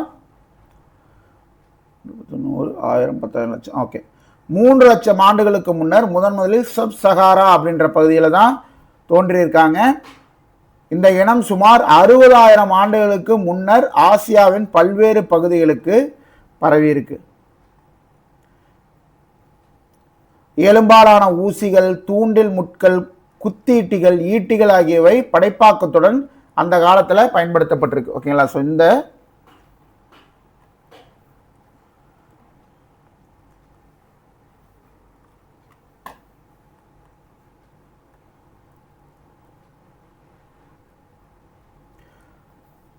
முதல் நவீன மனிதர்கள் சொல்லப்படக்கூடிய மனிதர்கள் வாழ்ந்த இந்த காலத்தில் என்ன பண்ணியிருக்காங்க? எலும்பாலான ஊசிகள், தூண்டில் முட்கள், குத்தீட்டிகள், ஈட்டிகள் ஆகியவை படைப்பாக்கத்துடன் பயன்படுத்தப்பட்டிருக்கு. அதே மாதிரி ட்ரெஸ்ஸு வந்து போட்டிருக்காங்க. ஓகேங்களா, ட்ரெஸ்ஸுனால் இன்றைக்கி நம்ம போடக்கூடிய ட்ரெஸ்ஸாக இருந்திருக்காது. அன்றைக்கி அந்த இலைகளை வச்சு தாவரங்களை வச்சு இதை போட்டிருந்துருக்கலாம். சமைத்த உணவை உண்டனர். ஓகேங்களா, உணவை சமைச்சு சாப்பிட்ருக்காங்க. இறந்தவர்கள் அவங்க வந்து பார்த்திங்கன்னா நியாண்டர்தால் நம்ம பார்த்துருப்போம். இறந்தவர்களை முறையாக புதைத்தனர் அப்படின்ட்டு. நியாண்டர்தால் இறந்தவர்களை முறையாக புதைத்தனர்னு பார்த்துருப்போம். ஸோ இந்த நவீன மனிதர்கள் என்ன பண்ணியிருக்காங்க, இறந்தவர்கள் மார்பின் மீது கைகள் வைத்த நிலையில் புதைக்கப்பட்டார்கள். ஓகேங்களா, இறந்தவங்களுடைய மார்பின் மேலே அவங்களுடைய கையை வச்சு புதைச்சிருக்காங்க. வீனஸ் என்றழைக்கப்படும் கல்லிலும் எலும்பிலும் செதுக்கப்பட்ட பெண் தெய்வ சிற்பங்கள் ஐரோப்பாவிலும் ஆசியாவின் சில பகுதிகளிலும் உருவாக்கப்பட்டன. ஓகேங்களா, வீனஸ் அப்படின்னு அழைக்கப்படக்கூடிய பெண் தெய்வ சிற்பங்கள், கல்லிலும் எலும்பிலும் செதுக்கப்பட்ட பெண் தெய்வ சிற்பங்கள் எங்கே காணப்படுது? ஐரோப்பாவிலையும் ஆசியாவுடைய சில பகுதிகளிலும் காணப்படுகிறது.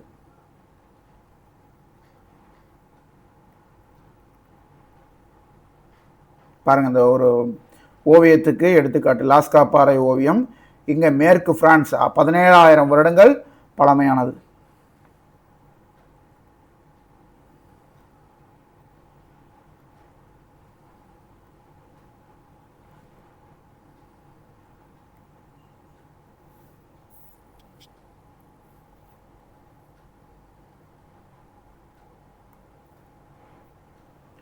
கோதுமை, பார்லி, பட்டாணி ஆகியவை 10,000 ஆண்டுகளுக்கு முன்பே பயிரிடத் தொடங்கப்பட்டு விட்டன. ஓகேங்களா, ஸோ அந்த விவசாயம் அப்படின்றது இன்னைக்கு நேரத்தில் இல்லை, கிட்டத்தட்ட 10,000 ஆண்டுகளுக்கு முன்பே தொடங்கப்பட்டது. ஓகேவா, என்ன பயிரிட்டிருக்காங்க? கோதுமை, பார்லி, பட்டாணி இதெல்லாமே பயிரிட்டிருக்காங்க 10,000 வருடங்களுக்கு முன்னதாக. அதே மாதிரி காய், கனி மற்றும் கொட்டை தரும் மரங்கள் 4,000 வருடங்களுக்கு, அதாவது கிமு 4,000 ஆண்டுகளுக்கு முன்னவே வந்து விளைச்சலுக்கு பண்ணியிருக்காங்க. ஓகேங்களா, ஸோ காய், கனி மற்றும் கொட்டை தரும் மரங்கள் கிமு 4,000 ஆண்டுகளிலேயே விளைச்சலுக்காக பயிரிடப்பட்டுள்ளன. அத்தி, ஆலிவ், பேரிச்சை, மாதுளை, திராட்சை இதில் வந்து அடங்கக்கூடிய, ஓகேங்களா, ஸோ இந்த விளைச்சலில் அடங்கக்கூடிய விஷயங்கள் இதெல்லாமே என்னது? அத்திப்பழம், ஆலிவு, பேரிச்சை, மாதுளம்பழம், திராட்சை எல்லாம் எப்போ? கிமு 4,000 ஆண்டுகளுக்கு முன்னாகவே பயிரிடப்பட்டிருக்கு. கோதுமை, பார்லி, பட்டாணிலாம் 10,000 வருஷத்துக்கு முன்னாடியே பயிரிடப்பட்டிருக்கு. பிறைநில பகுதின்னு சொல்லப்படக்கூடிய பகுதிகள் எதுன்னு பார்த்தீங்கன்னா, உங்களுக்கு மத்திய மிடில் ஈஸ்ட்னு சொல்கிறோம் இல்லைங்களா, எகிப்து, இஸ்ரேல், பாலஸ்தீனம், ஈராக்கு, இந்த பகுதிகள் தான், இந்த 4 பகுதிகள் சேர்ந்தான் பிறைநிலா. ஸோ உங்களுக்கு ஒரு இஸ்லாமிய கண்ட்ரினாவே தெரியும், அவங்க பிறைநிலாவை தான் கும்பிடுவாங்க இல்லையா. ஸோ அப்படி வந்து பார்த்தீங்க அப்படின்னா இந்த பிறைநிலா அப்படின்றது இந்த கண்ட்ரிஸ் தான், எகிப்து, இஸ்ரேல், பாலஸ்தீனம், ஈராக்.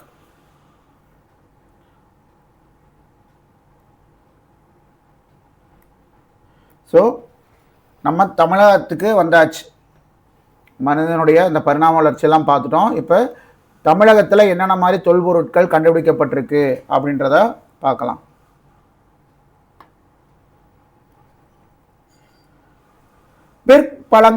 பழங்கற்கால பண்பாடு. இந்த பழங்கற்கால பண்பாட்டில் வந்து பார்த்தீங்கன்னா பழங்கற்கால கருவிகள் சென்னையை சுற்றியுள்ள பகுதிகளில் குறிப்பாக அதிரம்பாக்கம், குடியம் அப்படின்றது குகை.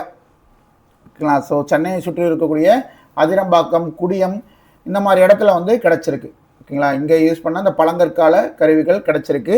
அதிரம்பாக்கத்தில் நடந்த தொல்லியல் அகழாய்வுகளும் அங்கு கிடைத்த செய்பொருட்களை காஸ்மிக் கதிர் மூலம், நான் சொன்னேன் இல்லைங்களா, ஸோ அகழாய்வு அப்படின்றது எடுத்து ஆய்வுக்கு கொண்டு போவாங்க. அப்போ தான் எத்தனை வருடங்கள் அது பழமையானது அப்படின்றது தெரிஞ்சிக்க முடியும். இல்லைன்னா சும்மா ஒரு பொருள் எடுத்துகிட்டு நம்ம வாய்க்கு வந்த மாதிரி நம்ம இத்தனை வருஷம் பழமை அப்படின்னு சொல்ல முடியாது. அது ஆய்வுக்கு உட்படுத்தப்பட வேண்டும். அந்த ஆய்வு என்ன ஆய்வுன்னு பார்த்தீங்கன்னா காஸ்மிக் கதிர் மூலம்.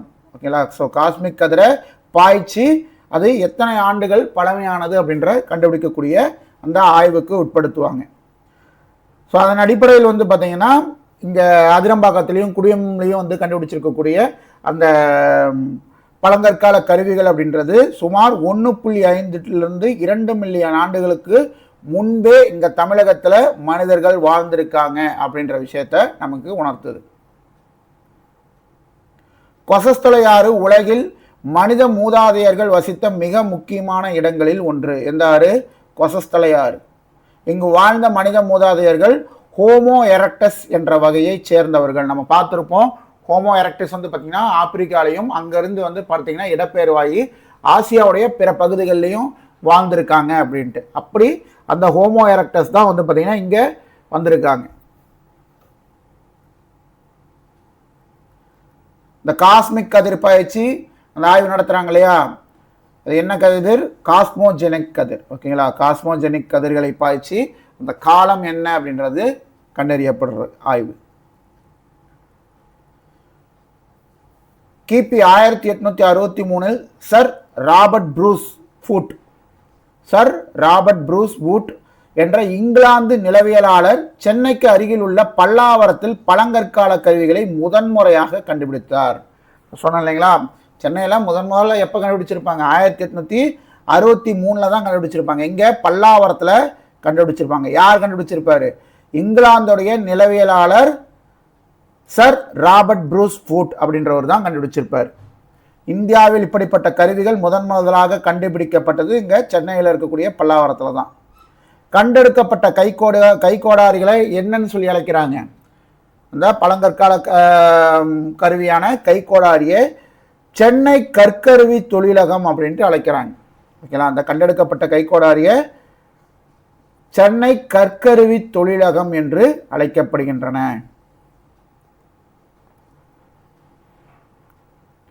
கீழ் பழங்கற்காலத்தில் கைக்கோடாரிகளும் பிளக்கும் கருவிகளும் தான் முக்கியமான கருவிகளா இருந்தது.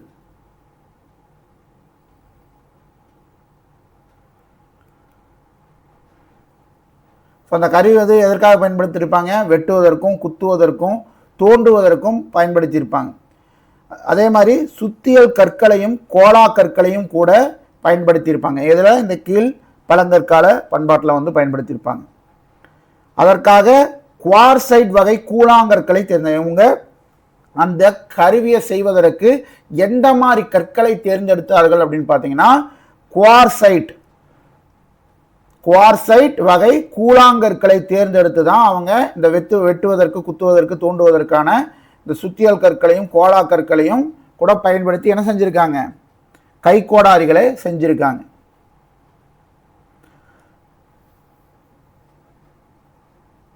இந்த கருவிகளை எங்கெங்கிருந்து கண்டுபிடிச்சிருக்காங்கன்னு பார்த்தீங்கன்னா, பல்லாவரம், குடியம் குகை, அதிரம்பாக்கம், வடமதுரை, எருமை வெட்டிப்பாளையம், எருமை வெட்டிப்பாளையம், பரிக்குளம் ஆகிய இடங்களில் கிடைச்சிருக்கு. எந்த மாதிரி கருவிகள்?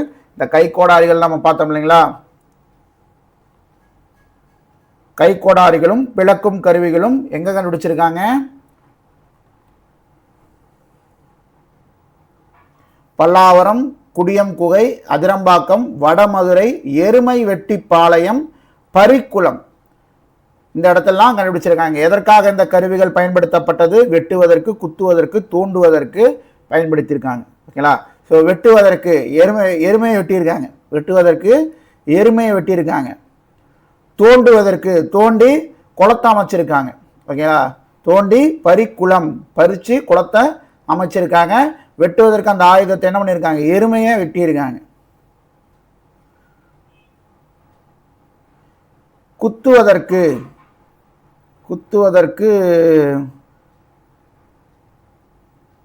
ஓகே, ஒரு பொருள் இருந்துச்சுன்னா அந்த மாதிரி இருந்துச்சுன்னா ஒன்றுவோம், வெட்டுவோம், குத்துவோம், தோண்டுவோம், இதுதானு பண்ணுவோம். ஸோ அந்த மாதிரி ஞாபகம் வச்சுக்கோங்க. கீழ் பழங்கற்கால கருவிகள் வட ஆற்காடு, தருமபுரி பகுதிகளிலும் கிடைத்துள்ளது. நம்ம பார்த்துருக்கோம் ஆல்ரெடி. இங்கே பல்லாவரம், குடியம் கோகை, அதிரம்பாக்கம், வடமதுரை, எருமை வெட்டிப்பாளையம், பரிக்குளம் இந்த இடத்துல பார்த்துருக்கோம். அதே மாதிரி உங்களுக்கு வட ஆற்காடுலையும் சரி தருமபுரி பகுதிகளிலையும் சரி இந்த கீழ் பழங்கற்கால கருவிகள் கண்டுபிடிக்கப்பட்டிருக்கு. இது இந்த கைக்கோடாரியும் வெட்டுக்கருவிகளும். இப்பகுதி மக்கள் செய்பொருட்களுக்கு பசால்ட் என்னும் எரிமலை பாறைகளை பயன்படுத்தியிருக்காங்க. நம்ம வந்து இங்கே பார்த்துருப்போம், இந்த ஏரியாவில் கிடைச்ச இந்த கைக்கோடாரியும் இந்த வெட்டுக்கருவிகளும் என்ன கல் பயன்படுத்தியிருக்காங்க? குவார்சைட் அப்படின்ற கூழாங்கல்ல பயன்படுத்தி அதை செஞ்சுருப்பாங்க. ஆனால் இங்கே வடார்காடுலையும் தருமபுரி பகுதியிலையும் கிடைச்சிருக்கக்கூடிய கருவிகள் எந்த கல்லேருந்து செய்யப்பட்டிருக்குன்னு பார்த்தீங்கன்னா, பசால்ட் அப்படின்னு சொல்லப்படக்கூடிய எரிமலை பாறைகள்லேருந்து அந்த கல்லை எடுத்து தயார் பண்ணியிருக்காங்க. ஓகேங்களா, பசால்ட் எனும் எரிமலை பாறைகளிலிருந்து தயாரிக்கப்பட்ட கற்கருவிகள் உங்களுக்கு வட ஆற்காடுலையும் தருமபுரி பகுதியிலையும் கிடைச்சிருக்கும்.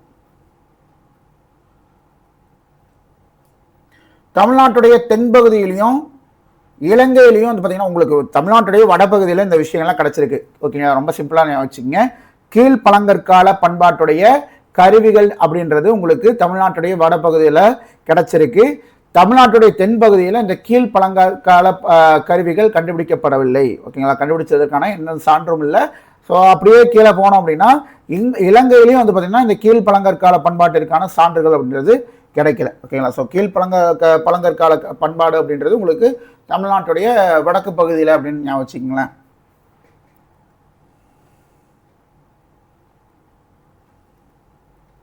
அதிரம்பாக்கத்துடைய கீழ்பழங்கற்கால பண்பாடு அப்படின்றது சுமார் 2 முதல் 1 மில்லியன் ஆண்டுகளுக்கு முந்தையது என்று கணக்கிடப்பட்டுள்ளது.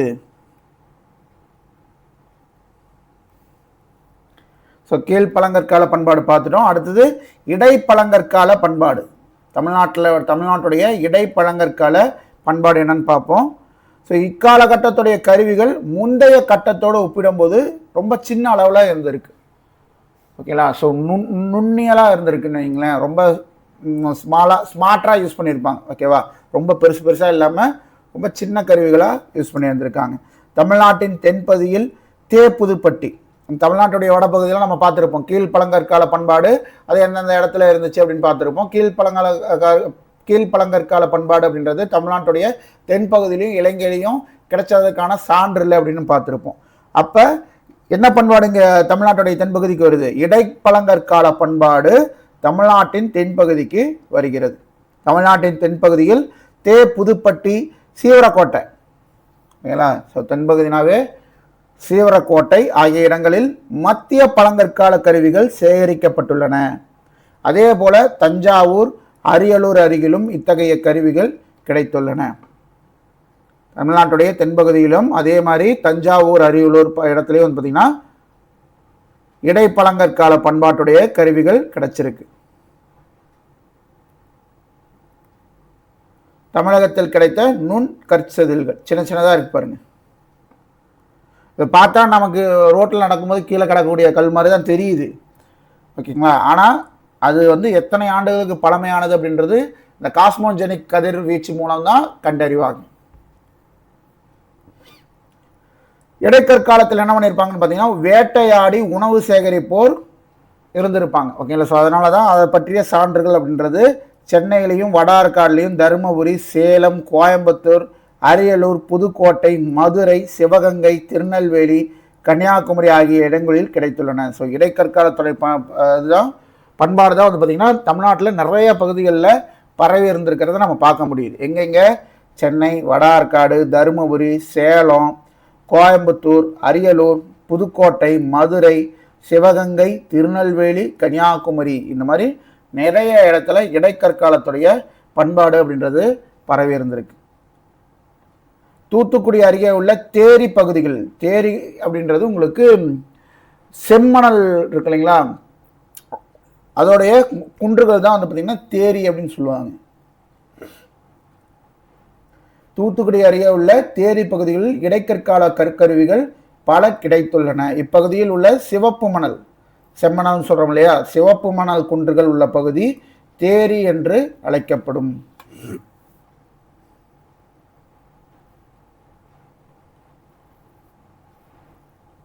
நீங்கள் எப்படி நோட்ஸ் எழுதணும், என்ன பண்பாடு, அது எங்கெங்கெல்லாம் இருந்தது, அந்த பண்பாட்டில் கண்டுபிடிச்ச கற்கருவிகள் என்னென்ன அப்படின்ற அதோடைய காலம் என்ன அப்படின்றதையும் இங்கே நோட் பண்ணிக்கணும். இது ஒரு சார்ட்டாகவே பின்னாடி கொடுத்துருப்பாங்க. ஓகேங்களா, சார்ட்டாகவே கொடுத்துருப்பாங்க. பட் இருந்தாலும் இந்த லைன்ஸை வச்சு இந்த ஸ்கூல் புக்கில் இருக்கக்கூடிய புக்கோடைய கண்டென்ட்டை வச்சு நீங்களே எழுதுனீங்க அப்படின்னா அந்த புரிதலோட நீங்கள் எழுத முடியும்.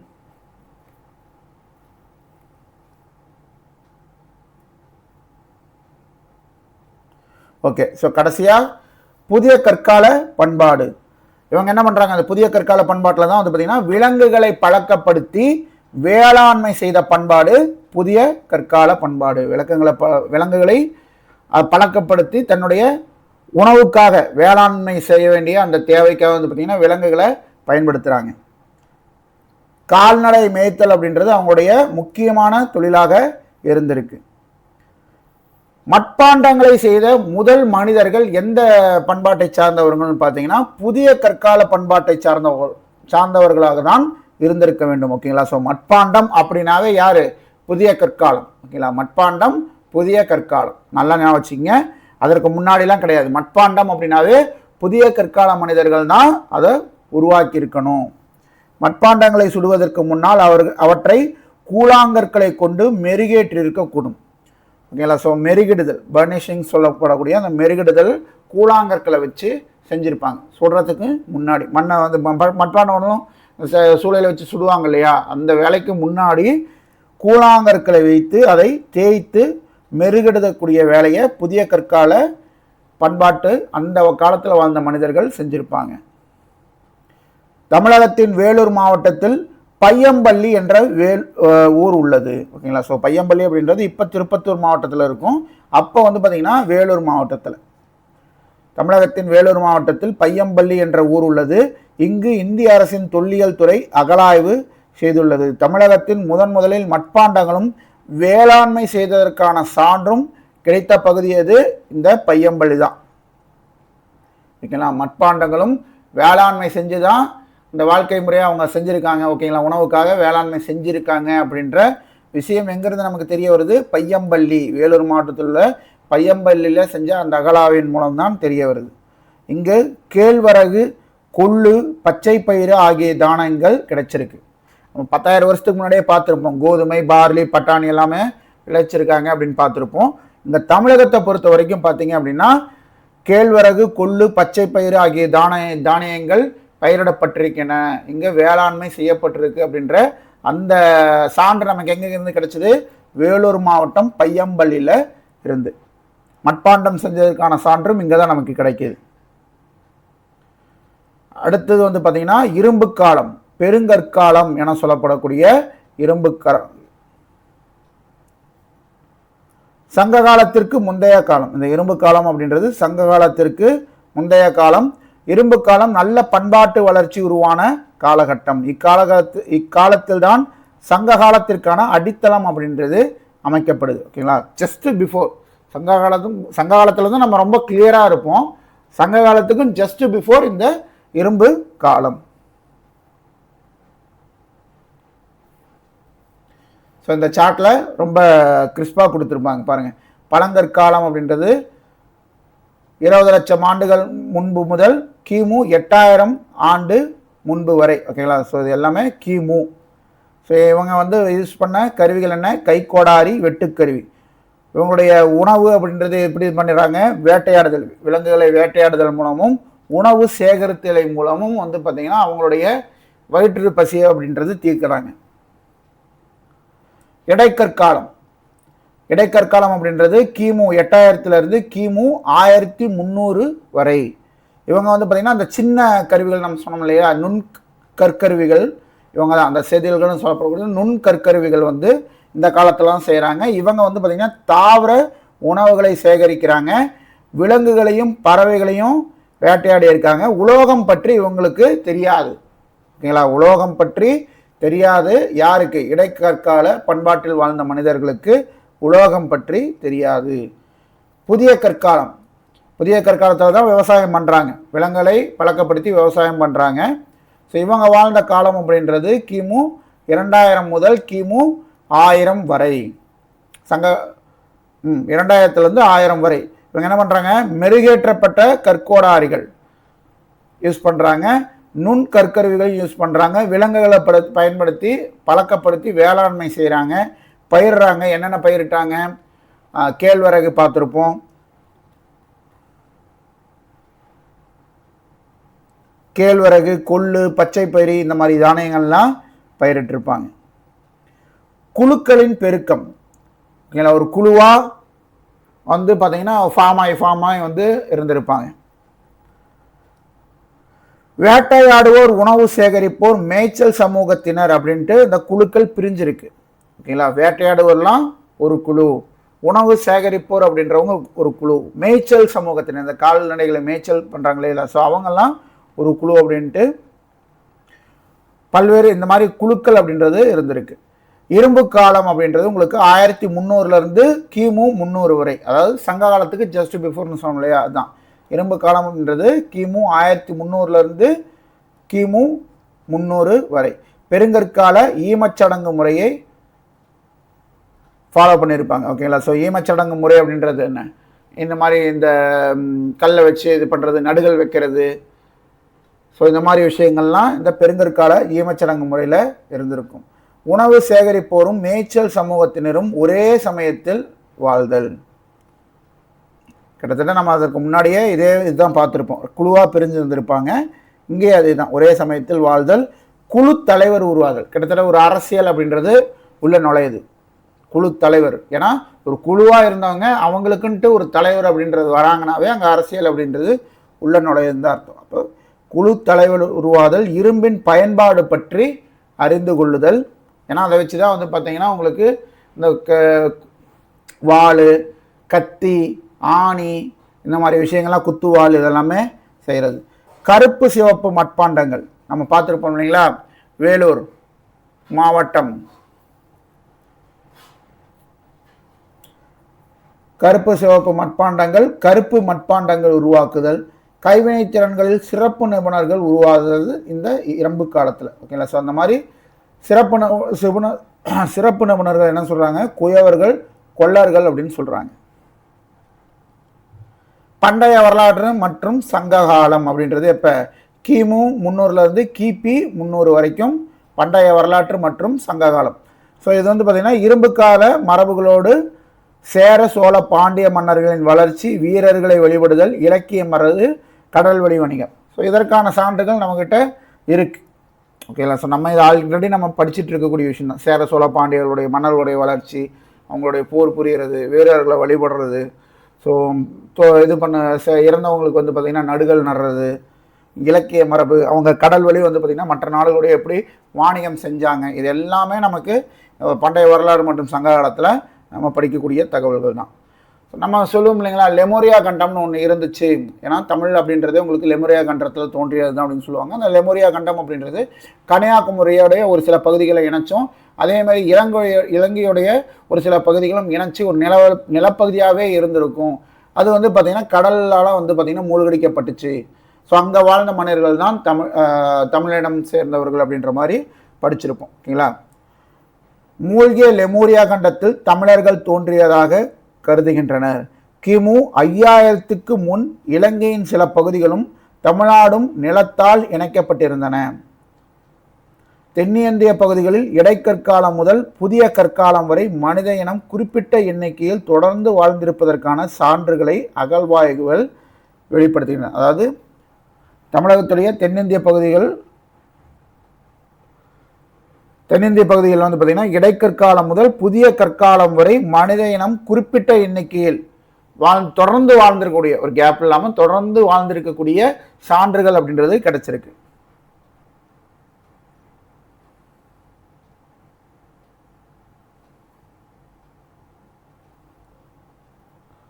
தூத்துக்குடி மாவட்டத்தின் ஆதிச்சநல்லூர், ஆதிக்குடி ஞாபகம் வச்சுங்க. ஓகேங்களா. ஆதிக்குடி அப்படின்னா ஆதி அப்படின்னா ஆதிச்சநல்லூர், தூத்துக்குடி குடி அப்படின்னா தூத்துக்குடி ஞாபகம் வச்சுங்க. தூத்துக்குடி மாவட்டத்தின் ஏன்னா ஆதிச்சநல்லூரில் அகழாய்வுகள் நிறையா நமக்கு அந்த கண்டுபிடிப்புகள் அப்படின்றது இருக்கும். ஸோ அதனால் ஆதிச்சநல்லூர் சம்மந்தமாக கேள்விகள் இடம்பெறும்.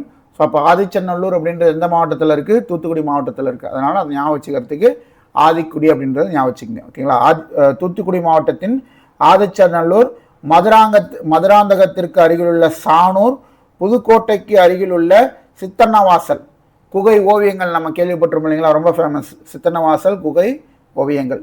ஸோ புதுக்கோட்டைக்கு அருகிலுள்ள சித்தன்னவாசல் என பல இடங்களில் இரும்பு காலத்திற்கான சான்றுகள் கிடைத்துள்ளது. இரும்பு காலத்திற்கான சான்றுகள் கிடைத்த இடம் இது ஆதிச்சநல்லூர், மதுராந்தகத்திற்கு பக்கத்தில் இருக்கக்கூடிய சானூரில், அதே மாதிரி புதுக்கோட்டைக்கு பக்கத்தில் இருக்கக்கூடிய சித்தன்னவாசல். ஓகேங்களா. தமிழகம் முழுவதும் பெருங்கற்கால ஈமச்சின்னங்கள் அங்கே காணப்படுது. ஈமச்சின்னங்கள் என்ன, நம்ம சொல்லுவோம் இல்லையா, இறந்தவங்களுக்கு ஈமக்கிரியம் செய்கிறது அப்படின்ற மாதிரி. ஸோ அந்த விஷயங்கள் தான். ஓகேங்களா. ஸோ அது செஞ்சதுக்கான சான்றுகள் அங்கே இருக்கு. பெருங்கற்கால ஈமச்சின்ன வகைகள் என்ன? மக்கள் இறந்தவர்களை புதைப்பதற்கு பெரிய கற்களை பயன்படுத்தியதால் இரும்பு காலம் பெருங்கற்காலம் என்றும் அழைக்கப்படுகிறது. ஓகேங்களா? ஸோ இரும்பு காலம்னாலும் பெரும் கற்காலம் அப்படின்றதுனாலும் ஒண்ணுதான். எதற்காக இந்த பெருங்கற்காலம் அப்படின்ற பெயர் அப்படின்னா, இறந்தவர்களை அந்த அடக்கம் பண்றதுக்கும் அவங்களுக்கு சமாதி மாதிரி வச்சுங்களேன். ஸோ அந்த சமாதியெல்லாம் வந்து பார்த்தீங்கன்னா ரொம்ப பெரிய பெரிய கல்லெல்லாம் வச்சிருப்பாங்க. அதனாலதான் பெருங்கற்காலம் அப்படின்னு சொல்லப்படுது.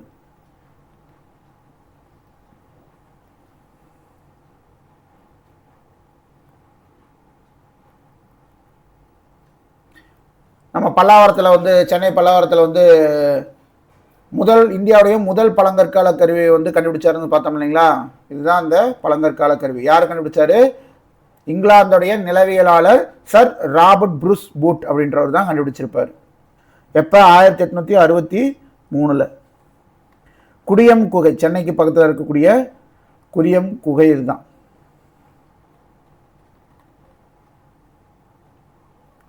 பெருங்கற்கால ஈமச்சின்னங்கள் என்னென்னு பார்த்தோம் அப்படின்னா, டோல்மேன் எனப்படும் கற்திட்டை. டோல்மேன், ஓகேங்களா? கற்திட்டை அப்படின்றது ரொம்ப பெருசாக இருக்கும். சமாதிக்கு மேலே இவ்வளோ பெரிய கல்லை வந்து இப்படி வைக்கிற மாதிரி இருக்கும். ஓகேங்களா? ஸோ டோல்மேன் எனப்படும் கற்திட்டை ஒரு ஈமச்சின்னம். சிஸ்டுன்னு சொல்லப்படக்கூடிய கல்லறை. சிஸ்டர்னா சிஸ்டர் வச்சுக்கலாம். ஸோ இந்த இதில் கிறிஸ்டியனிட்டி வந்து பார்த்திங்கன்னா சிஸ்டர் நம்ம சொல்லுவோம் இல்லைங்களா? ஸோ அவங்களாம் வந்து பார்த்திங்கன்னா கல்லறை தான் கட்டுவாங்க. அப்போ சிஸ்டி எனப்படும் கல்லறைகள் ஒரு ஈமச்சின்னம். மென்ஹீர் எனப்படும் நினைவு சின்ன குத்துக்கள். நடுகள் பார்ப்போம் இல்லைங்களா? நம்ம வேலுநாச்சியார் அவங்களுடைய லெசனில் கூட பார்த்துருப்போம். உடையாளுக்கு வந்து பார்த்திங்கன்னா நடுகள் வச்சுருப்பாங்க. ஸோ அந்த மாதிரி நடுகள் அப்படின்றது அவங்களுடைய வீரத்தை பறைசாற்றுவதற்காக வைக்கக்கூடியது. அப்போ மென்ஹீர், அந்த குத்துக்களுக்கு இன்னொரு பேர் மென்ஹீர் எனப்படும் நினைவு சின்ன குத்துக்கள். தாலி, முதுமக்கள் தாலின்னு சொல்கிறோம் இல்லைங்களா? அந்த தாலி ஒரு ஈமச்சின்னம். அதே மாதிரி பாறை குடைந்து உருவாக்கிய குகை. சர்கோபேகஸ் எனப்படும் ஈம தொட்டி. ஓகேங்களா? ஈமைக்கிரியை செய்யறதுக்காக தொட்டி மாதிரி கட்டி வச்சிருப்பாங்க. ஓகேங்களா? சர்கோ பேகஸ் எனப்படும் ஈம தொட்டி. ஸோ இதெல்லாமே பெருங்கற்கால ஈமச்சின்னங்கள். இன்னொரு டைம் ரீகால் பண்ணிக்கலாம். பெருங்கற்கால ஈமச்சின்னங்கள் என்னென்ன? டோல்மேன் எனப்படும் கற்திட்டை, சிஸ்டி எனப்படும் கல்லறை, மென்ஹீர் எனப்படும் குத்துக்கள், தாலி, சர்கோபேகஸ் எனப்படும் ஈம தொட்டி. ஓகேவா? டோல்மேன் எனப்படும் கற்திட்டை அப்படின்றது எப்படி இருக்கும்? மேஜை போன்ற கல்லால் உருவாக்கப்பட்ட டோல்மேன்கள் ஈமச்சடங்கின் நினைவு சின்னம். ஓகேங்களா? ஸோ எப்படி இருக்கும்? மேஜை போன்ற கல்லால் உருவாக்கப்பட்டது. சிஸ்டி எனப்படும் கல்லறை மண்ணில் புதைக்கப்படக்கூடியதுதான். ஓகேங்களா? ஸோ அந்த சிஸ்டி என்பது மண்ணில் புதைக்கப்படும் கல்லறை போன்றது. இவை 4 புறமும் 4 கற்பாலங்களை நிறுத்தி மேலே ஒரு கற்பாலத்தை வைத்து மூடி உருவாக்கப்படும். 4 பக்கமும் கல்லை வச்சு மேலே வந்து ஒரு கல்லை வச்சு மூடி உருவாக்குறது தான். ஓகேங்களா? ஸோ கல்லறைன்றது அப்படி தானே. அர்ன் என்பவை மட்பாண்ட சாடிகள். அர்ன் அப்படின்றது மட்பாண்ட சாடிகள். இவை இறந்தவர்களை புதைக்க பயன்படுத்தப்பட்டது. ஓகேங்களா? அர்ன் அப்படின்றது இந்த மட்பாண்ட சாடிகள் இறந்தவர்களை புதைக்க பயன்படுத்தப்பட்டது. சர்கோபேகஸ்னா என்ன? சவப்பெட்டி. ஈம பெட்டி அப்படின்ற மாதிரி பார்த்தோம் இல்லையா நம்ம இங்கே? ஈம தொட்டி. சர்கோபேகஸ் அப்படின்னா ஈம தொட்டி. இந்த தொட்டி வந்து இந்த சவப்பெட்டியை வந்து எப்படி செஞ்சுருப்பாங்க பார்த்தீங்கன்னா, ஈம தொட்டின்றது ஒன்றும் இல்லை, சவப்பெட்டி தான் ஈம தொட்டி. ஓகேங்களா? இந்த சவப்பெட்டியை இப்போ மரத்தில் செய்கிறாங்க. அப்போ வந்து பார்த்தீங்கன்னா சுட்ட களிமண்ணால் செஞ்சுருப்பாங்க. ஓகேங்களா? சர்கோபேகஸ் அப்படின்றது சவப்பெட்டி தான். இந்த சவப்பெட்டியை சுட்ட களிமண்ணால் செஞ்சுருப்பாங்க. மென்ஹேர், அந்த குத்துக்கள் நம்ம சொல்கிறோம் இல்லைங்களா? இந்த மென்ஹேர் என்பவை புதைத்ததன் நினைவு சின்னம் போல நிறுவப்படும் தூண் போன்ற நடுக்கற்கள். கல்லறைனா என்ன? சிஸ்டன் நம்ம பார்த்துருப்போம். கற்திட்டைன்றது என்ன?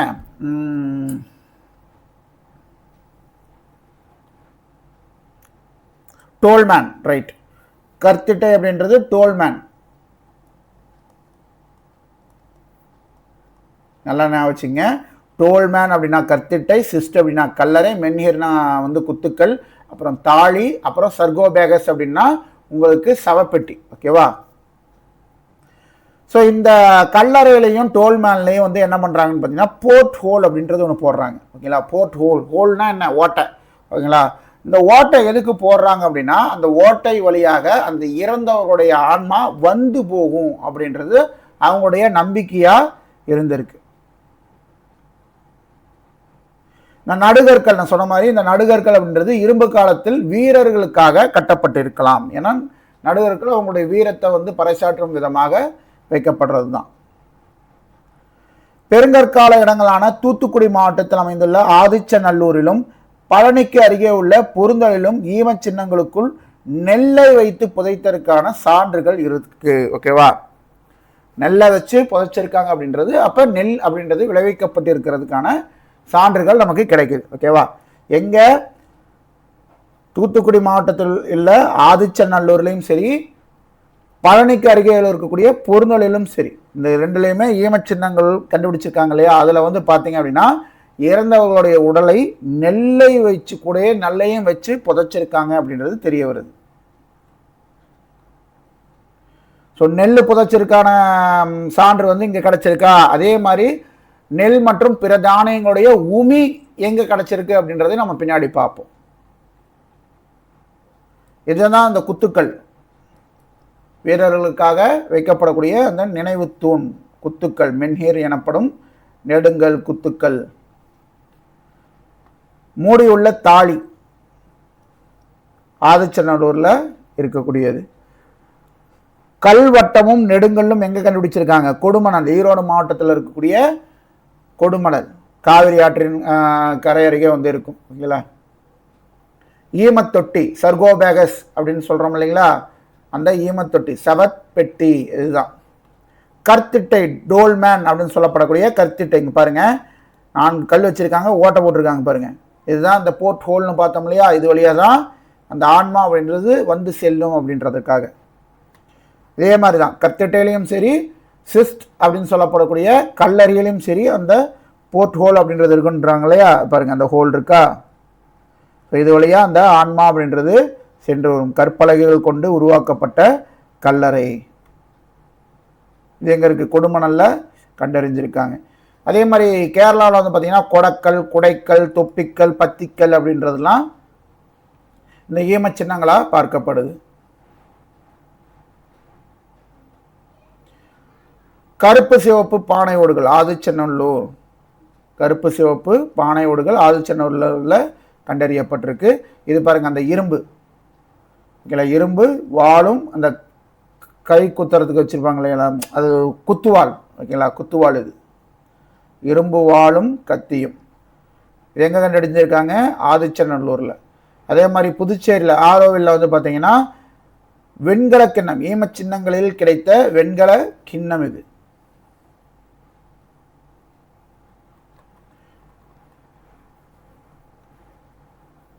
ஓகே, ஸோ தமிழ்நாட்டை பொறுத்த அளவுக்கு பார்த்தோம் அப்படின்னா தமிழ்நாட்டின் முதலில் மனிதர்கள் எப்போ சுமார் 2 மில்லியன் ஆண்டுகளுக்கு முன்பு இருந்து 1.5 மில்லியன் ஆண்டுகளுக்கு முன் வாழ்ந்ததற்கான சான்றுகள் கிடைச்சிருக்கு. ஓகேவா, அதை நம்ம பார்த்தோம். சென்னை பல்லாவரம், அப்புறம் சென்னை பல்லாவரம், குடியம் குகை, அப்புறம் வந்து பார்த்திங்கன்னா இங்கே வட ஆற்காடில் பார்த்துருப்போம்.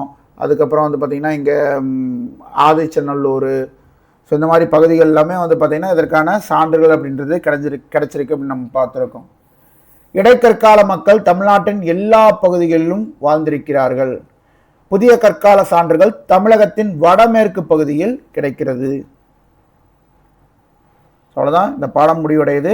இந்த பாடத்துலேருந்து நம்ம என்ன தெரிஞ்சுக்கிட்டோம், மனிதனுடைய பரிணாம வளர்ச்சி எப்படி அவன் வந்து பார்த்தீங்கன்னா மற்ற இனங்களுக்கு, அதாவது ஆப்பிரிக்காவில் இருந்திருந்தாலும் ஆப்பிரிக்காவிலேருந்து ஐரோப்பாவுக்கு எப்படி இடப்பெயர்ச்சி ஆனால், அதே மாதிரி ஆசியாவுடைய பிற பகுதிகளுக்கு எப்படி அந்த இடப்பெயர்வு அப்படின்றது நடந்தது, எந்தெந்த இடத்துல எந்தெந்த கால ஆண்டுகளுக்கு இடைப்பட்ட காலத்தில் வந்து எந்த மாதிரி இனங்கள் வாழ்ந்தது, அந்த இனங்கள் என்னென்ன மாதிரி கற்கருவிகளை வந்து வச்சுருந்தாங்க, ஸோ அவங்களுடைய பரிணாம வளர்ச்சி, இந்த கற்கருவிகள்லேருந்து எப்படி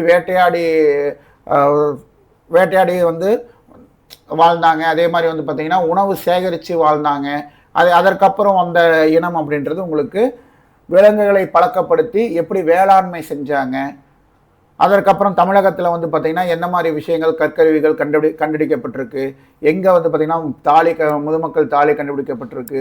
அப்புறம் வந்து பார்த்திங்கன்னா நெல் வந்து பார்த்திங்கன்னா உங்களுக்கு நெல்லை வந்து பார்த்திங்கன்னா இறந்தவர்கள் கூட வச்சு புதைச்சது வந்து பார்த்திங்கன்னா ஆதிச்சநல்லூரில் நம்ம பார்த்துருக்கோம். பழனியில் இருக்கக்கூடிய அந்த பொருத்தமலை சம்திங் அது ஒரு நிமிஷருங்க, பொருந்தல். ஓகே, பழனிக்கு பக்கத்தில் இருக்கக்கூடிய பொருந்தல். ஸோ இந்த இடத்துல வந்து பார்த்திங்கன்னா இறந்தவர்களுக்கு அந்த நெல்லை வச்சு புதைச்சதை நம்ம பார்த்துருக்கோம். ஓகேங்களா? ஸோ இதுதான் இந்த பாடத்தில் நம்ம பார்த்த தகவல். இது நமக்கு சிலபஸில் யூனிட் 6ல் கவர் ஆகக்கூடிய லெசன். ஓகேவா? மனிதர்களுடன் மரபணுவியல் நோக்கில் மிகவும் நெருக்கமாக இருப்பது எது? சிம்பன்சி குரங்கு. பெருங்குரங்களில் ஒரு வகை தான் இந்த சிம்பன்சி குரங்கு. ஆனால் நம்மளோட டிஎன்ஏவுக்கு 98% மேட்ச் ஆகக்கூடிய குரங்கு இதுதான். வேளாண்மை மற்றும் விலங்குகளை பழக்கப்படுத்துதல் தொடங்கிய காலகட்டம் இது புதிய கற்காலம். பரிணாம வளர்ச்சியில் வரிசையில் நவீன மனிதனின் நேரடி முன்னோர் எது? நமக்கு தாத்தாவுக்கு தாத்தான்னு நம்ம போனோம் அப்படின்னா ஆஸ்ட்ரோலோபித்திஸ் அப்படின்றது வரும். ஆனால் டைரக்டாக நவீன மனிதனுடைய தாத்தா யார், நமக்கு ஜஸ்ட் முன்னோர் யார் அப்படின்னு பார்த்தீங்கன்னா ஹோமோசேபியன்ஸ் தான். எகிப்து, இஸ்ரேல், பாலஸ்தீனம் மற்றும் ஈராக் ஆகியவை அடங்க பகுதி எது? பார்த்தோம் இல்லைங்களா, பிறைநில பகுதி. சர் ராபர்ட் ப்ரூஸ் வூட் என்ற இங்கிலாந்து நிலவியலாளர் சென்னைக்கு அருகில் உள்ள பல்லாவரத்தில் டேஷ் கருவிகளை முதன்முறையாக கண்டுபிடித்தார். பழங்கற்கால கருவிகளை முதன்முறையாக கண்டுபிடித்தார். எழுத்து தோன்றுவதற்கு முந்தைய காலம் வரலாற்றுக்கு முந்தையதாகும். சரி, எழுத்து தோன்றுவதற்கு முந்தைய காலம் வரலாற்றுக்கு முந்தையது. வரலாற்றுக்கு முந்தைய கால மக்கள் மொழியை வளர்த்தெடுத்தார்கள். தப்பு. ஓகேங்களா? ஸோ வரலாற்றுக்கு முந்தைய கால மக்கள் மொழியை வளர்த்தெடுப்பதற்கான வாய்ப்பே கிடையாது. அழகான ஓவியங்களையும் கலைப்பொருட்களையும் உருவாக்கினார்கள். தப்பு. வரலாற்றுக்கு முந்தைய கால சமூகங்கள் படிப்பறிவு பெற்றிருந்ததாக வாய்ப்பே இல்லை. தப்பு. வரலாற்றுக்கு முந்தைய காலகட்டம் பழங்காலம் என்ன என்று அழைக்கப்படுகிறது. சரி, 1 மற்றும் 4 சரி. செல்ட் எனப்பட்ட மெருகேற்றப்பட்ட கற்கோடாரிகளை புதிய கற்கால மக்கள் பயன்படுத்தினார்கள். சரி, ஓகேங்களா? புதிய கற்காலம் கிராமம் குறித்த சான்று சென்னை மாவட்டத்தில் உள்ள பையம்பள்ளியில் காணும். பையம்பள்ளி எங்க இருக்குது? வேலூர் மாவட்டத்தில் இருக்கு. சென்னை அப்படின்றது தப்பு. புதிய கற்காலத்தை தொடர்ந்து வந்த பண்பாட்டு காலம் பழங்கற்காலம் எனப்படுகிறது. புதிய கற்காலத்தை தொடர்ந்து வந்த காலம் என்னது? இரும்பு காலம், பெருங்கற்காலம் அப்படின்னு சொல்லலாம். ஓகேங்களா? ஸோ பழங்கற்காலம் கிடையாது, இரும்பு காலம் பெருங்கற்காலம் என்று அழைக்கப்படுகிறது. ஸோ ஜஸ்ட் இதுக்கு சங்க காலத்துக்கு ஜஸ்ட் பிஃபோர். விலங்குகளை வளர்த்தல், பயிர் செய்தல் ஆகியவை நடந்த காலகட்டம் இடைக்கற்காலம் கிடையாது, புதிய கற்காலம். ஸோ அப்போ இதில் 1 மட்டும் சரி. தமிழகத்தின் ஆறுகள் குளங்கள் அருகே இடைக்கற்கால வாழ்விடங்கள் பல கண்டுபிடிக்கப்பட்டுள்ளன. ஸோ தப்பு. நீர்ப்பாசன மேலாண்மை இடைக்கற்காலத்தில் வளர்ச்சியடைந்து இருந்தது. 2மே தப்பு. கைக்கோடாரிகளும் வெட்டுக்கருவிகளும் கீழ்பழங்கற்கால பண்பாட்டைச் சேர்ந்த முக்கியமான கருவி வகைகள். கற்கருவிகளை உருவாக்குவதற்கு தேவையான வழிமுறைகளும் நுட்பமும் இந்த சென்னை கற்கருவி தொழிலகம் என அழைக்கப்படுகிறது. பழங்கற்காலத்திற்கும் புதிய கற்காலத்திற்கும் இடைப்பட்ட காலம் இடைக்கற்காலம். மனிதர்களின் தோற்றத்தை அறிவியல் நோக்கில் புரிந்து கொள்ள தகுதியுள்ளது தப்பி பிழைக்கும், சர்வைவல் ஆஃப் த ஃபிட்டஸ்ட் என்ற கருத்து உதவுகிறது. கரெக்ட். யார் சொன்ன கருத்து இது? டார்வின் சொன்ன கருத்து. உயிர்களின் தோற்றம் குறித்து என்ற நூலை யார் வெளியிட்டார்? ஹெர்பர்ட் ஸ்பென்சரா? கிடையாது, சார்லஸ் டார்வின் தான் வெளியிட்டிருப்பார். எப்போ? 1859. ஸோ அதிலிருந்து மனிதர்களுடைய தோற்றம் அப்படின்றது ஒரு 12 வருஷம் தள்ளி 1871. ஓகேங்களா? அப்போ ஹெர்பர்ட் ஸ்பென்சர் அப்படின்றது இங்கே தப்பாக இருக்கு.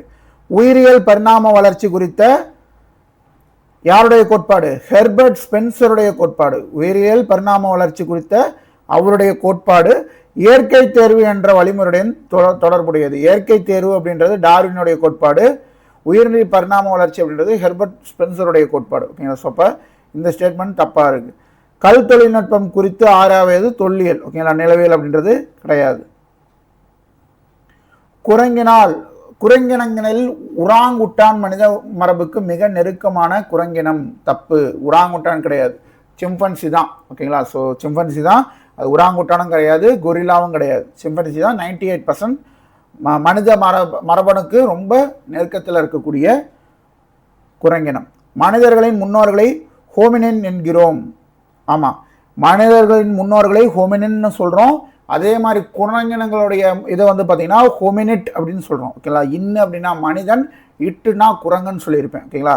மனிதர்களின் முன்னோர்களை ஹோமினின் என்கிறோம்.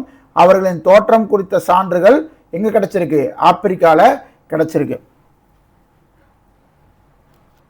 செதிலை கருவிகள் செய்ய பயன்படுத்த முடியாது. தப்பு. செதிலை வச்சு தான் அந்த சின்ன கருவியாக இது பண்ணி தான் இந்த தோலை ஒரு பெரிய கல்ல இருந்து உடைச்சு அந்த சின்ன கல்லை வச்சு தான் தோலை உரிக்கிறது, வெட்டுறது அப்படின்ற மாதிரி விஷயம்லாம் செஞ்சுருப்பாங்க. இப்போ கருவிகள் செய்ய பயன்படுத்த முடியாது என்பது தவறு. சிறு செதில்கள் தயாரிக்க பயன்படும் மூலக்கல் அச்சுலியன் அப்படின்றது கைக்கோடாரி, நம்ம பார்த்துருப்போம். அச்சுலியன் அப்படின்றது கைக்கோடாரி. வெட்டுக்கருவி அப்படின்றது பைஃபேஸ் அப்படின்னு நம்ம பார்த்துருப்போம். ஓகேங்களா? அச்சுலியன் அப்படின்றது கைக்கோடாரி.